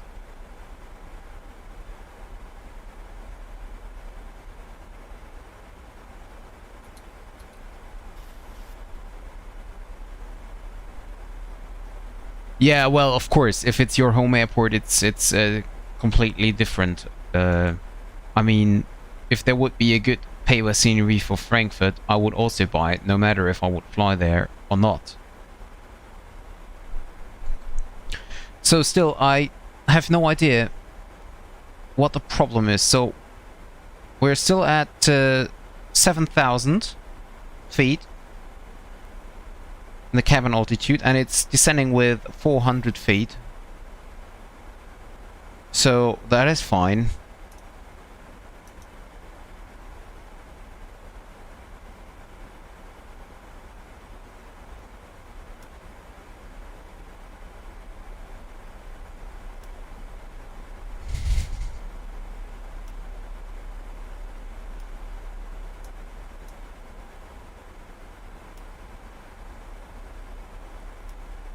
So I have no idea what is actually going on.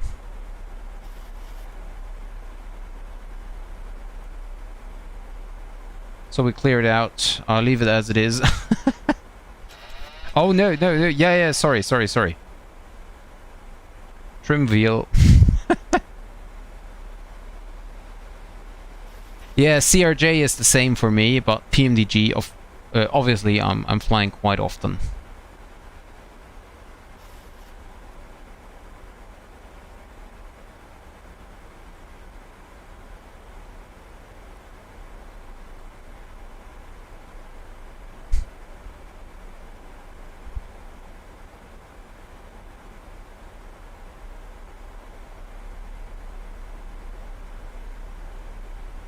Yeah, we might have to turn on anti-ice soon here.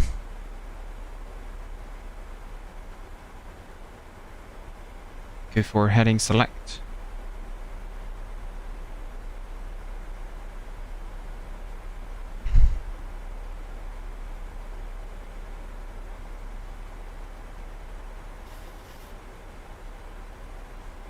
I just want to fly around this cloud here. Don't want to turn on anti-ice for this.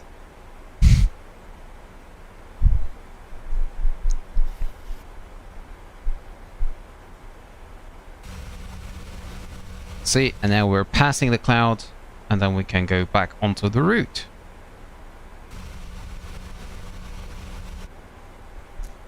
That's all I wanted to do. Get back to LNAV.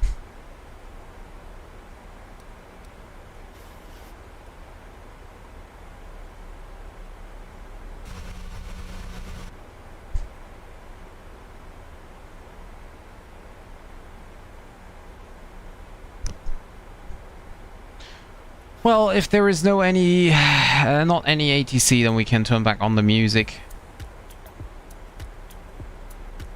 I was about to turn the music off, or I did turn it off when I joined Polaris Control, but...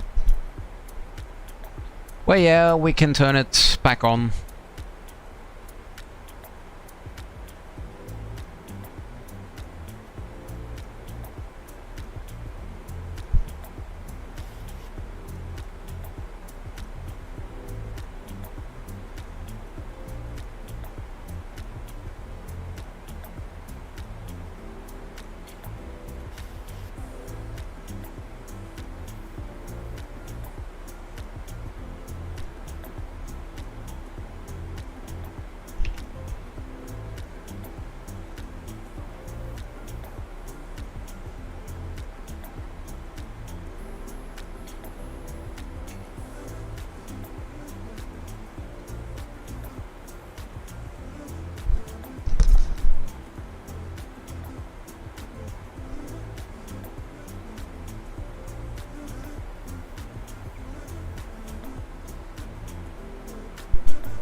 So, let me see.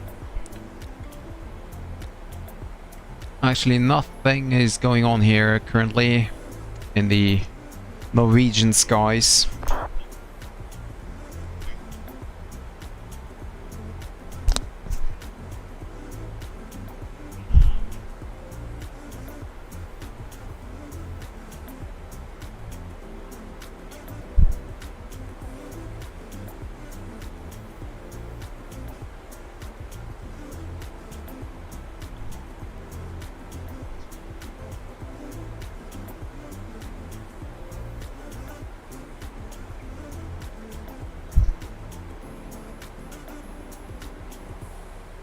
What do you mean, Ilias?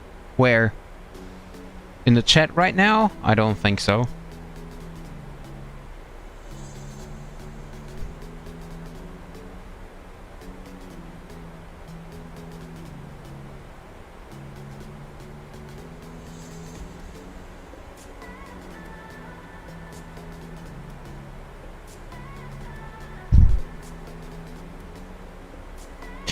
Well, there is Captain Cavu there.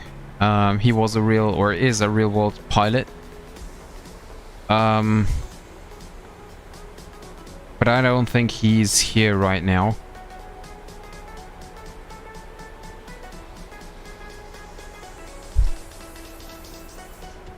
But he's on the Discord, so if you would have a question, then you can feel free to get a talk with him on Discord.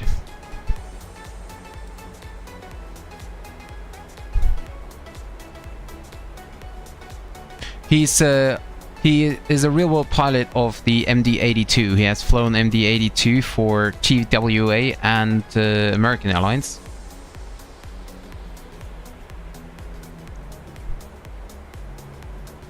And that's why he is always also part of the Monday night crew, so to say.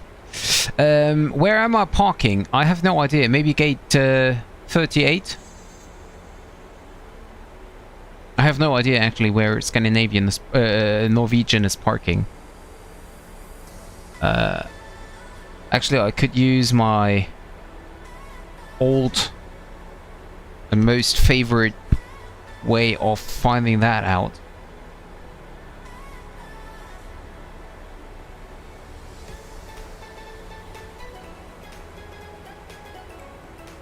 So this Norwegian is coming from here.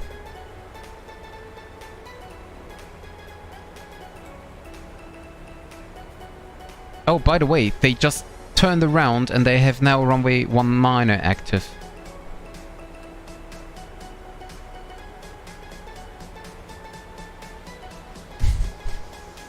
Well, anyway, we are now prepared for runway 01 right, so we leave it at that, as that. So yeah, to be honest, I have no idea where they are parking, but I think it might be somewhere on the east side of the terminal. So gate 49, maybe gate 38, 52, something like that. Okay.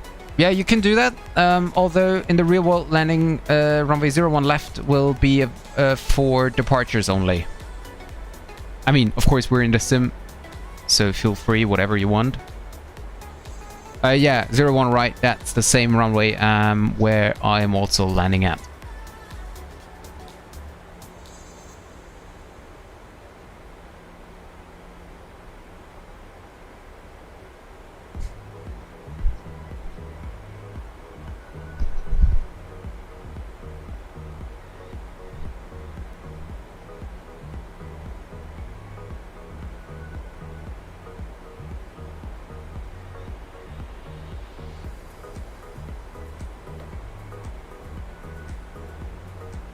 So the weather is, well, basically still the same. The visibility is getting better now. But we still have overcast at 200.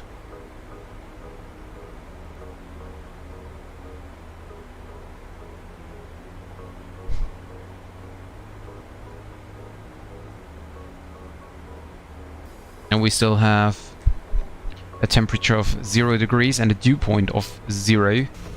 So it is very likely that we still have some mist as well. Even though currently we just have light rain and snow. Down there is the airport. Light rain and snow, but it is very likely that we will have some mist as well.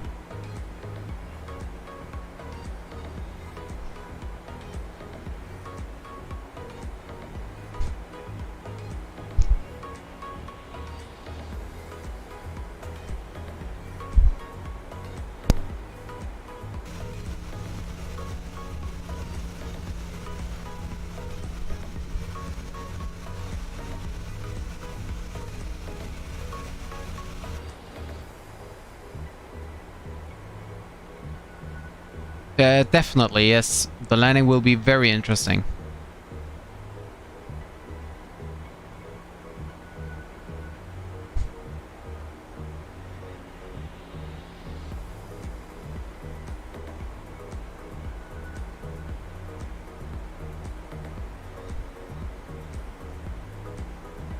Oh, really? Oh yeah, I can see you as well. Back there is the lighting. I don't know, guys, why the stream is so dark. On my screen it is not as dark. Up 092, taking off the runway 01 left.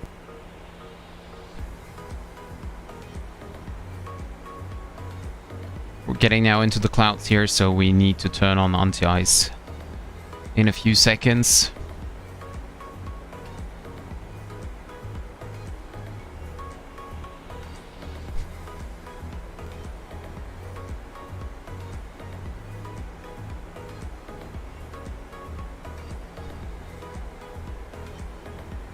Well, if there would be a go-around, then it would also be quite interesting, wouldn't it?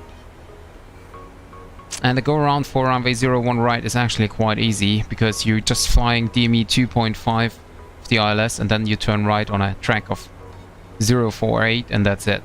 And then you climb up to 4,000 feet.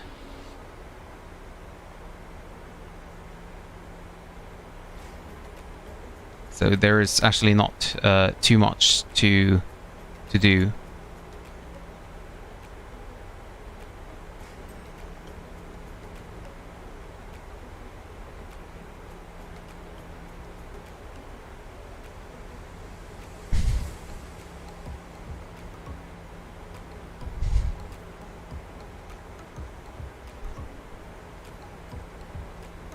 Setting the course here.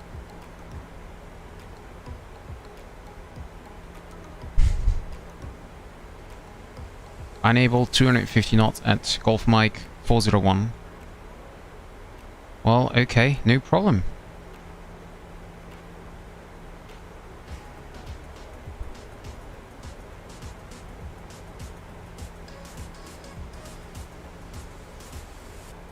So, cabin crew, 10 minutes to landing.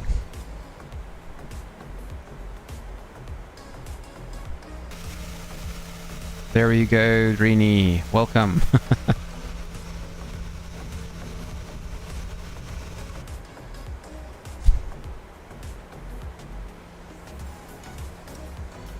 Landing lights on.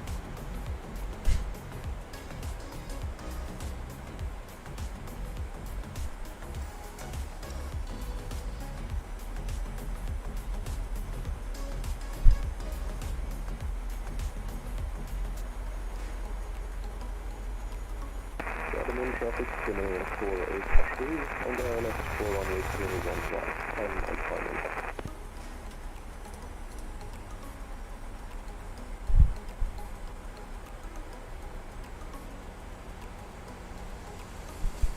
Anti-ice is on.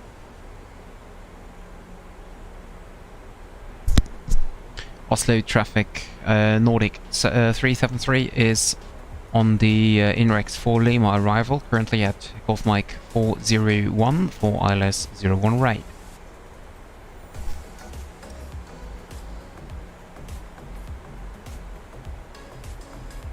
I would just use the navigation display. I would go onto Rose mode, and then I can see the airport, and then I can just vector myself around.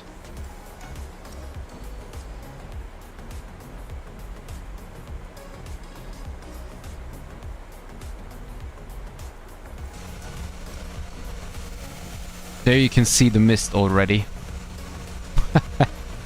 Looks interesting.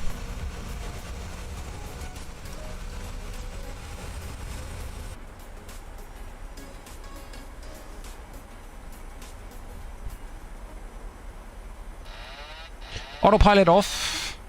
Manual flight.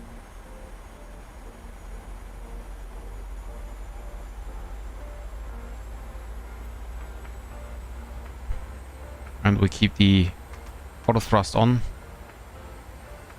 Or actually, You know what?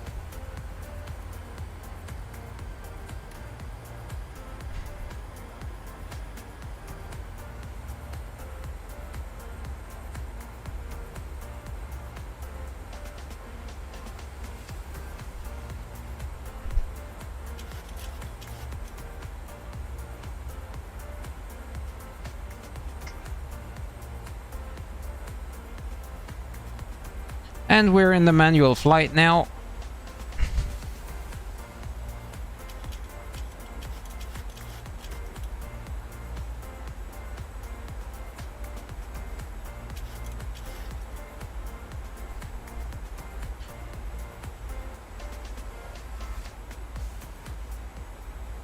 Turning off the music here so that we're still off the descent. I have no idea why. Don't know what the problem exactly is. But, well, anyway.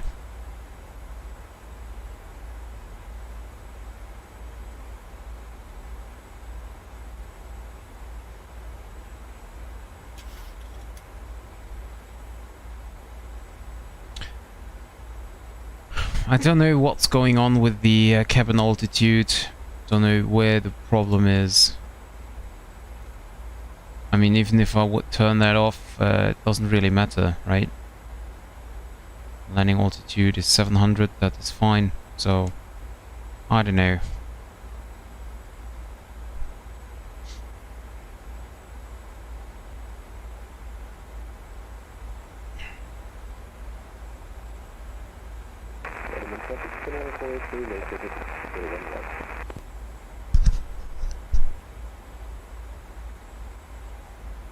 Getting the speed down now. Videre 39er inbound Origa. 5000 feet landing 3500 for the ILS runway 01. So the QNH is actually 982.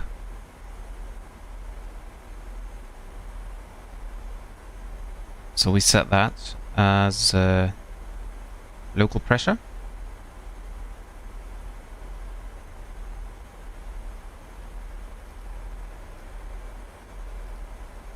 Okay. And we turn on hat tracking. It's quite dark outside. We have the anti-ice still on.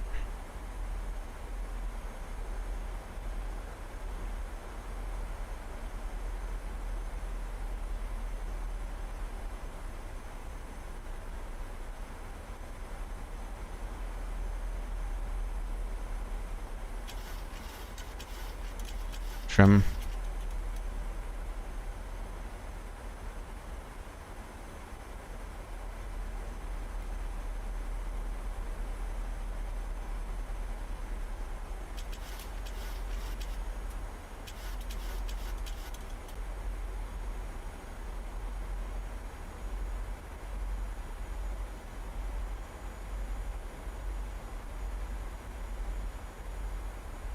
There's not much to see actually, it's all dark outside, I can't see anything either.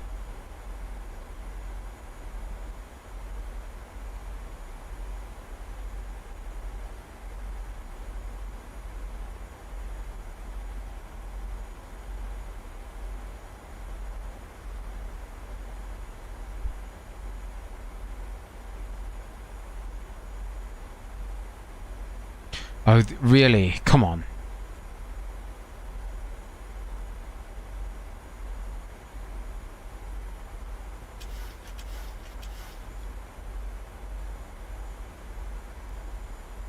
Oslo traffic, Nordic 23 Victor on the INREX for Lima arrival for runway 01 right. Altitude down 3,500.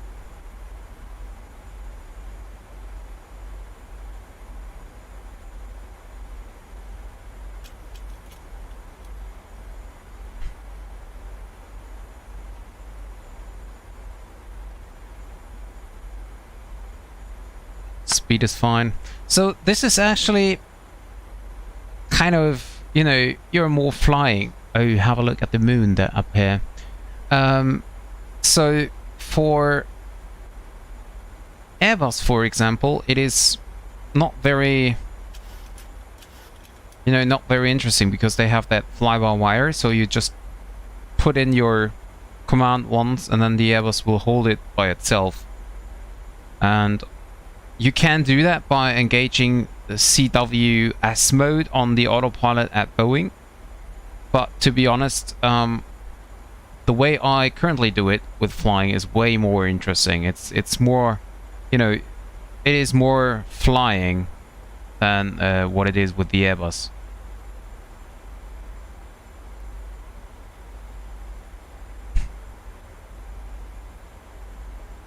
You can actually select flaps 1 here. Videre øst 39er, establish LS from runway 01 left.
Yeah, that's kind of true. That is kind of true.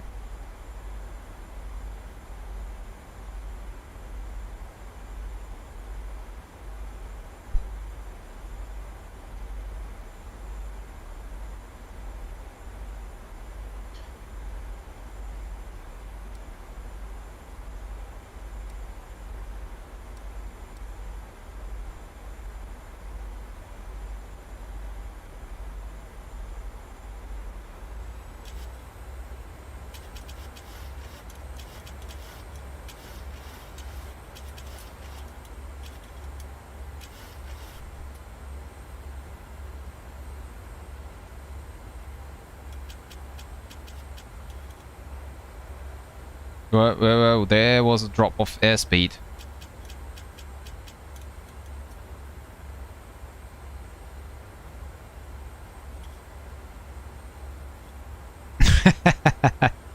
Don't worry, I think you're gonna be fine.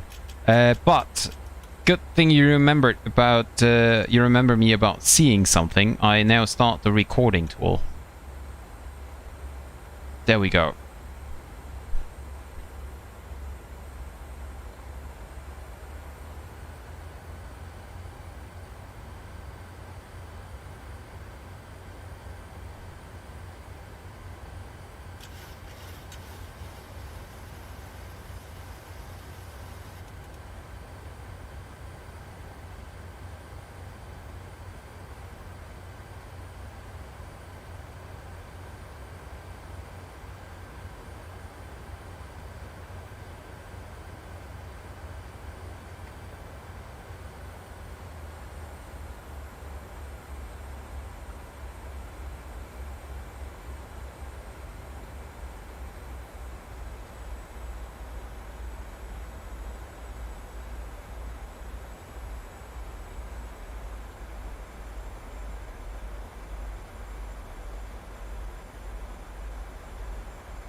Oh, we need to be at 5,000 or above. I just saw at IMSUM.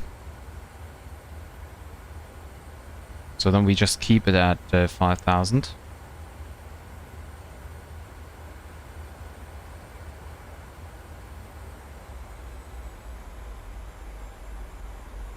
And you know what? I just thought we were a little bit further, so let me retract the flaps again.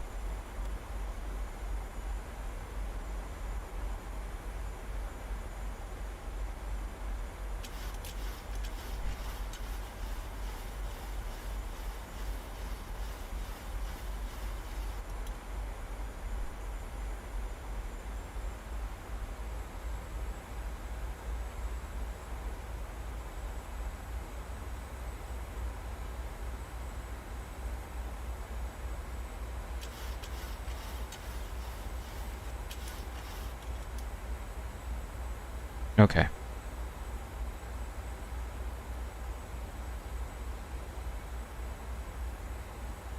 Getting back up to 5,000.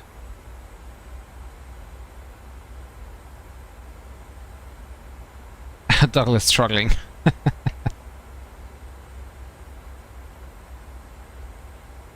Well, I don't think so. Douglas is also very good.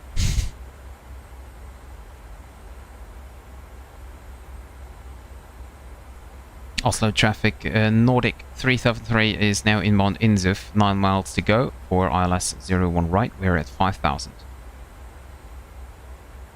And Drini, for your information, I mean, you can see it obviously, but I'm flying 240 knots roughly.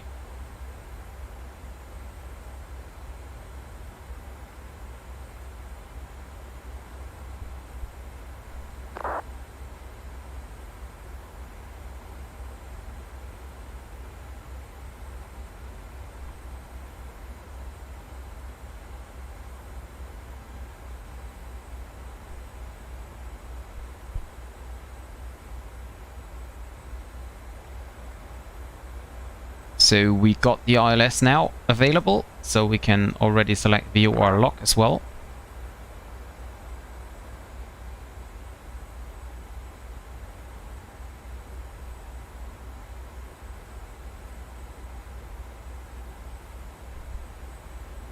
Just so the flight director helps us.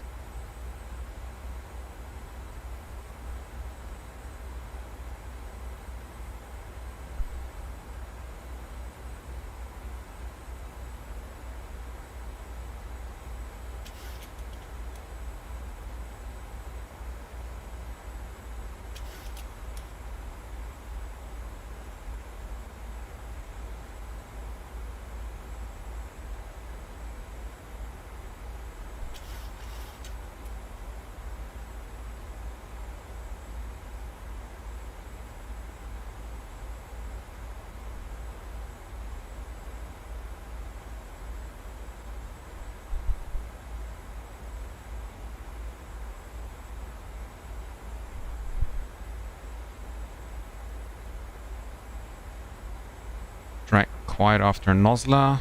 Drag required. Okay, so we got to drag down.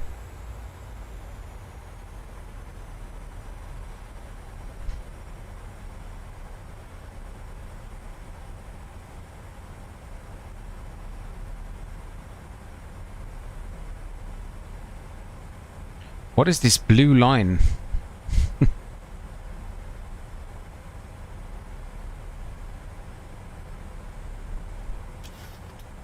I don't think I need speed brakes anymore.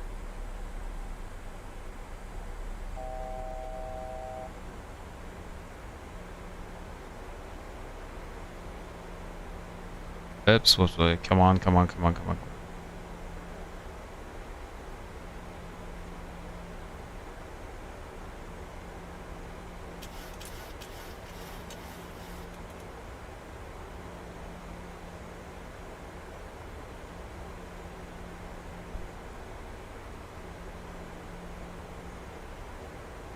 Flight slope coming in.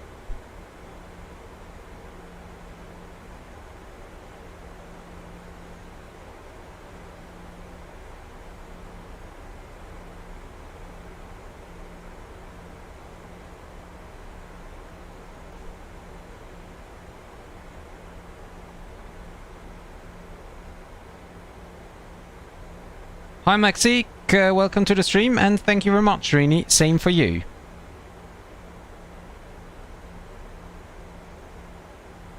Okay, so flaps 1.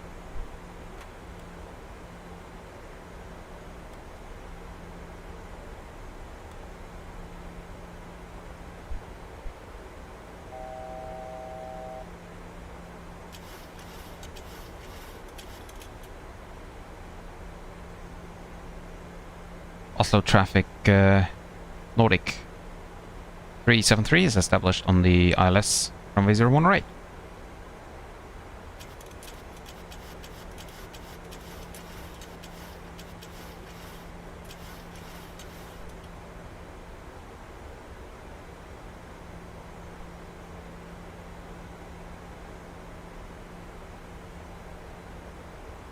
And we're still too fast. And why am I descending so fast? Gear down.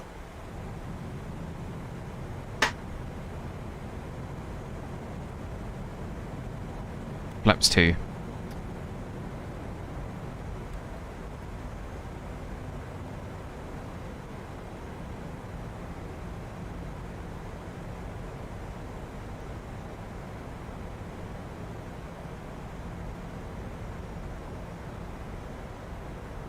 Okay, runway is inside.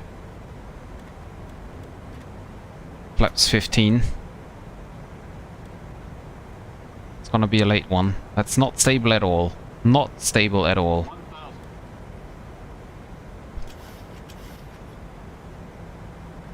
No, I think that's gonna be a go around then. Sink rate. Sink rate. Yeah, let's go around. That doesn't make any sense. Positive rate, gear up. Flaps 5. North Shuttle 373 is going around.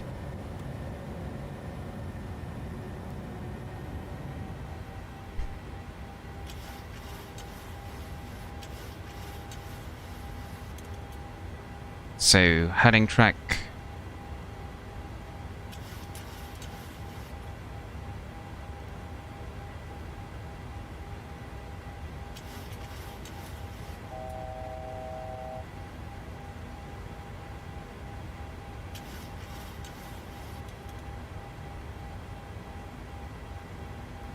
Okay, so until DME 2.5 and then speed altitude 4000.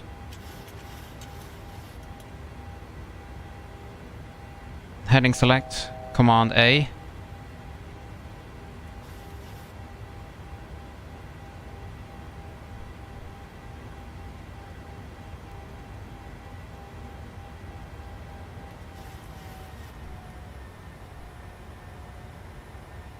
Speed 220. VNAV disconnect, yeah, of course. Drag required, no, not really.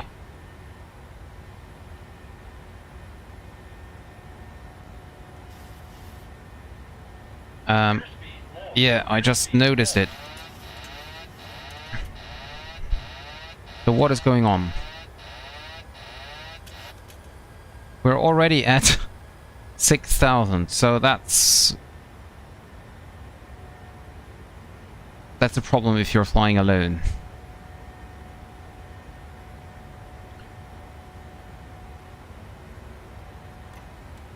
So flaps 1. And let's flaps up directly. Okay, so now Command A is there. Oslo traffic Nordic 23 Victor established on ILS 01 right. Okay, and now I'm gonna have a look on the wind again because I noticed that we had some wind from the back. Let me see. We have a tower now online. By the way, Drini, tower is online 118.3. Varying with 02.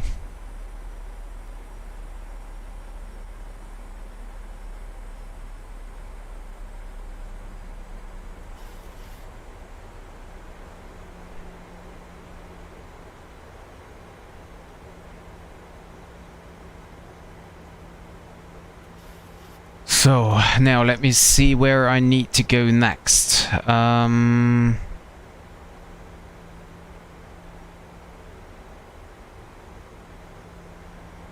not quite sure.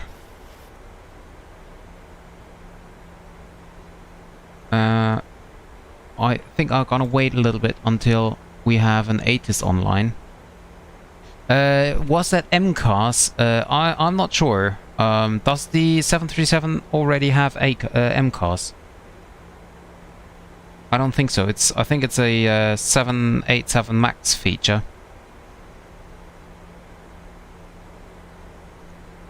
So we still have no ATIS online. So let me quickly write him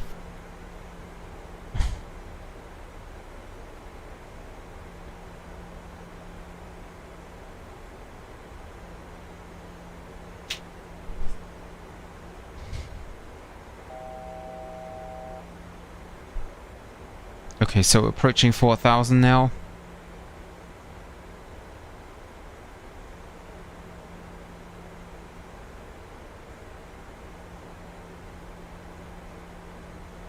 So because as soon as I can see him, right, okay, 01 right for arrival. So we now gonna get back onto the ILS for runway 19 right. 10 right. Heading 190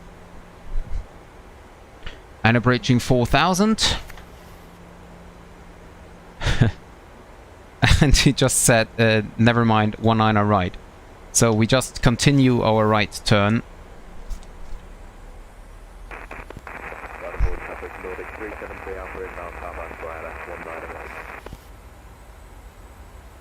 So, and we're getting to the using reserve fuel already. Okay.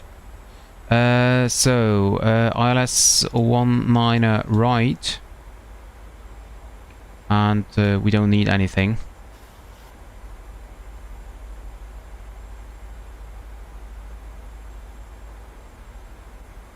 So, and if I am talking about the charts, approach, so 19 right. I think it's a cut 1 landing though. And I'll do the 3,500, yes, okay. Get out here a little bit. Get the altitude down 3,500. Okay. And Oslo traffic, Nordic 373 is now heading off 300. And we have about 10 miles to go for Ududi for the ILS 19 right. 118.3 is on standby.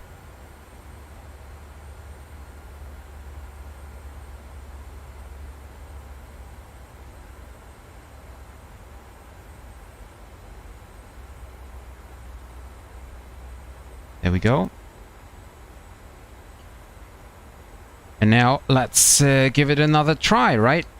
Autopilot disengage. Auto thrust disengage. I put it back. No, I don't want... Yeah, I want a speed lever. Speed on my own. Okay, now we have ATIS online as well. Yeah, okay.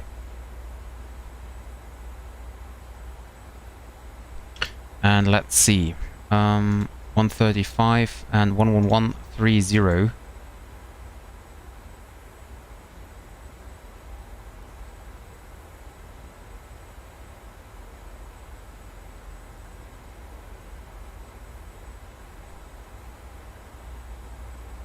So, and we're gonna descend now.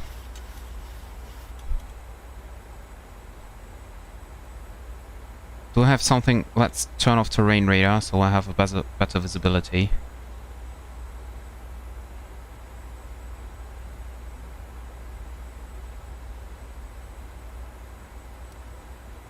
And we're turning now onto the final.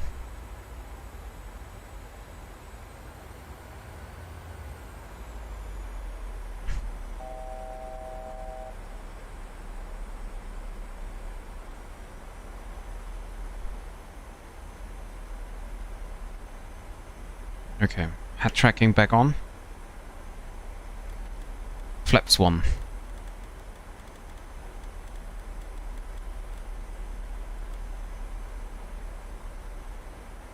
I select the speed down at 140.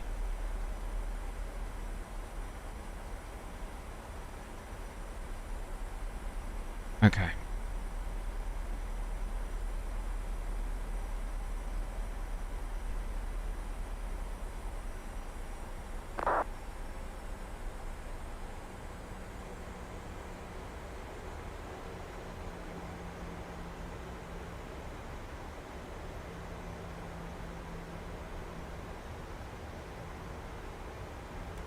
Flaps 5.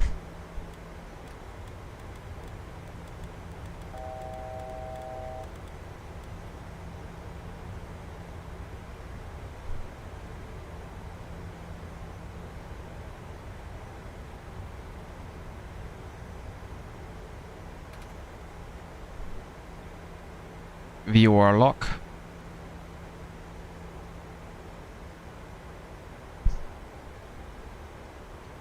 And also traffic Nordic 373 established on the RLS 01 right. We're switching over to tower.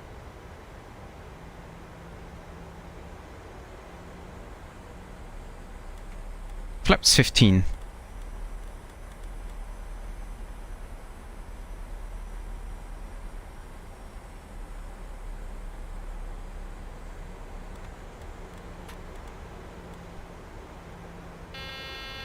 Yep, gear is coming down.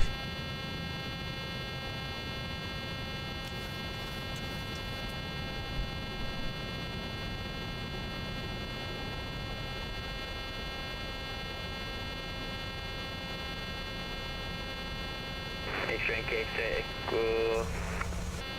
Yeah, thank you, fixed it. Cleared to Ålesund. AMD Dog 3 Charlie departure. Runway 19 left. Cleared 7,000 feet. Squawk 1504. I can't move my speed levers. There we go.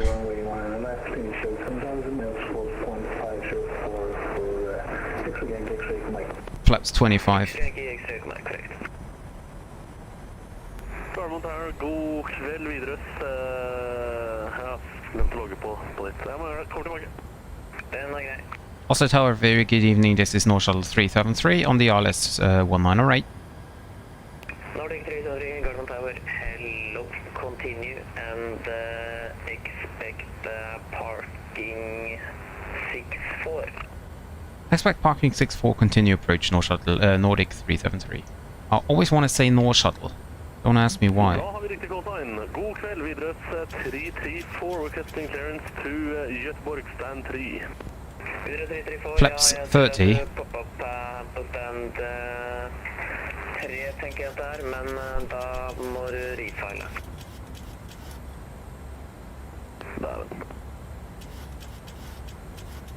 Tower, god kveld. Nordic 373 Alpha established. ILS. Cap to approach runway 19 right. Nordic 373 Alpha, Garden Tower, hello. Continue, you're number 2, parking 15. Continue and if possible request stand 60 Nordic 373 Alpha. Stand 60 will be. Oslo Tower, Nordic 23 Victor is on block. Thank you for ATC, bye-bye. And flaps 40. Nordic 2, correction, Nordic 373, runway 19 right, clear to land, wind 1, correction 200 degrees, 9 knots. The land 19 right, Nordic 373. Videre 334, er du klar nå? Jeg klarer videre 334. Videre 334, cleared. I can't see anything. It might be a go around again. Yeah, and I'm climbing again.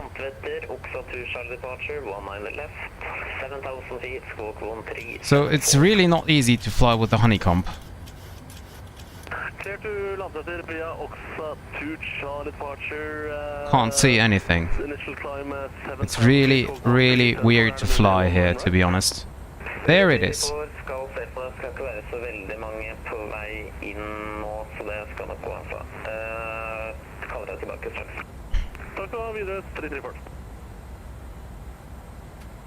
On the speed brake, and we're way too high here.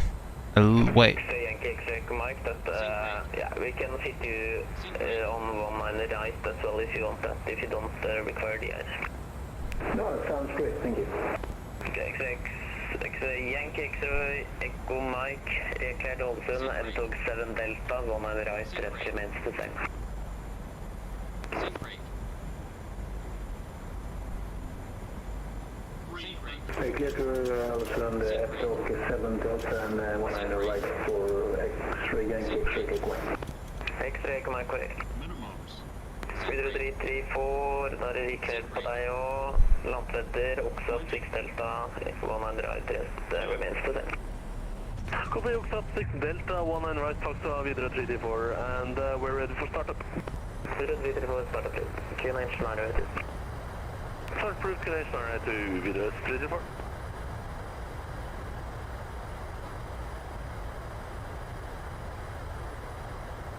Nordic 373 Alpha, continue, let landing clearance. Nordic 373 Alpha. Manual braking. Nordic 373, vacate Alpha 4 is possible, report vacated. And Nordic 373, runway is vacated. Thank you, Nordic 373 Alpha, 19 right, clear land, wind 200 degrees, 9 knots. 19 right, clear to land, Nordic 373 Alpha. Nordic 373, left on mic, and then correction, 2nd left November, taxi via Golf stand 64. Second left November, then Golf stand 64 for Nordic 373. Okay, so first of all, let's clean up. Flaps up.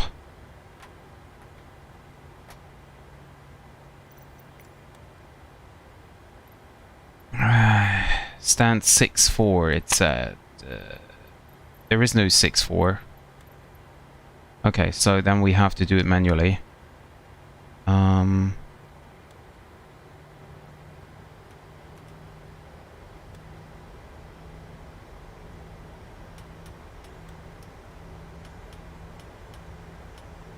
Lights off. APU start. Auto brake off.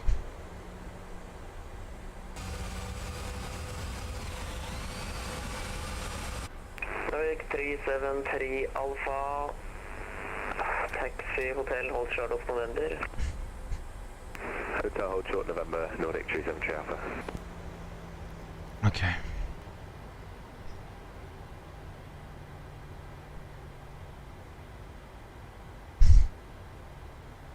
We're turning here now left onto November. Then next right onto Golf. And stick and stand 6-4 it will be. Videre 334, it's taxi, and we can take off the south. Videre 334, den er grei, taxi, ja, left turn out, taxi via Kilo and Mike, holding point Alpha 7. So what went wrong? I don't know. I was too high, too fast, and 337 Alpha after the same here as well during this approach here. Taxi is right of the Golf, follow behind, stand 60. Okay, we're following the company through Golf on stand 60, Nordic 373 Alpha, attack.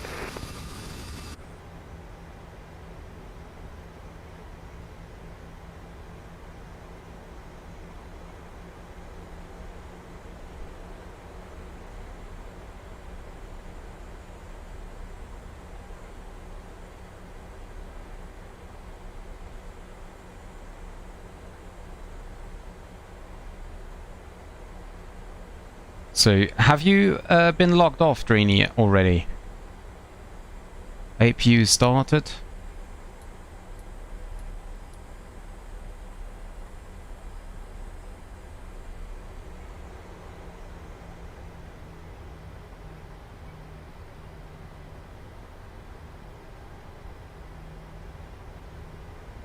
So, stand 6-4, he said.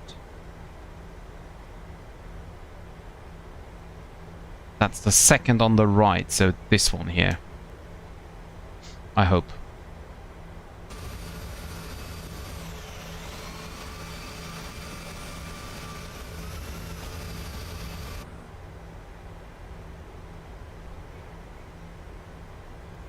Videre 334, vi Alpha 7, line up on 9 right. Vi Alpha 7, line up on 9 right, videre 334.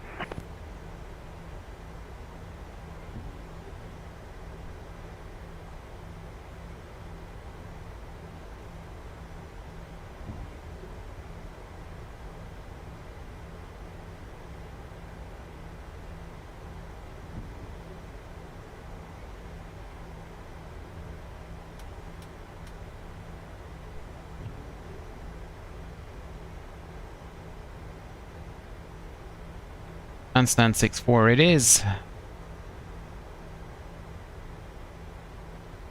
Okay.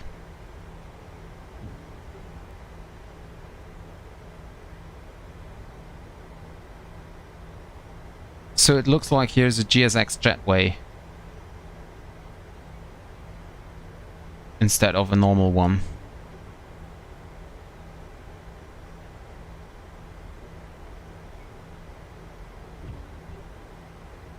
Whatever it's saying A3, it's wrong. So parking brake is set.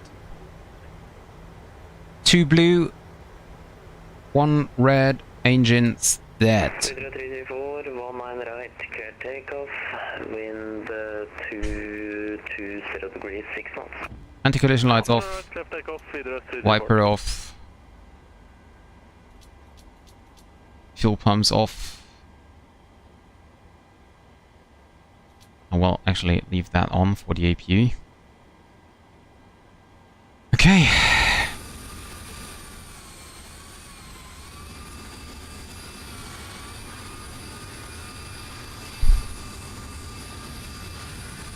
So, that was it.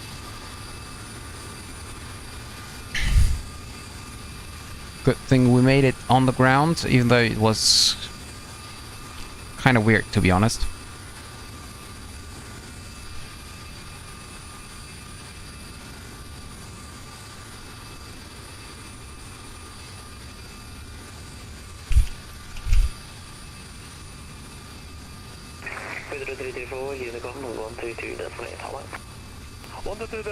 Yes, definitely, Dreening. It was very nice. So, yeah, that was it, guys, for today. Thank you very much for being here. And it looks like as at least Twitch is indeed running. So, in the future, I might stream on both.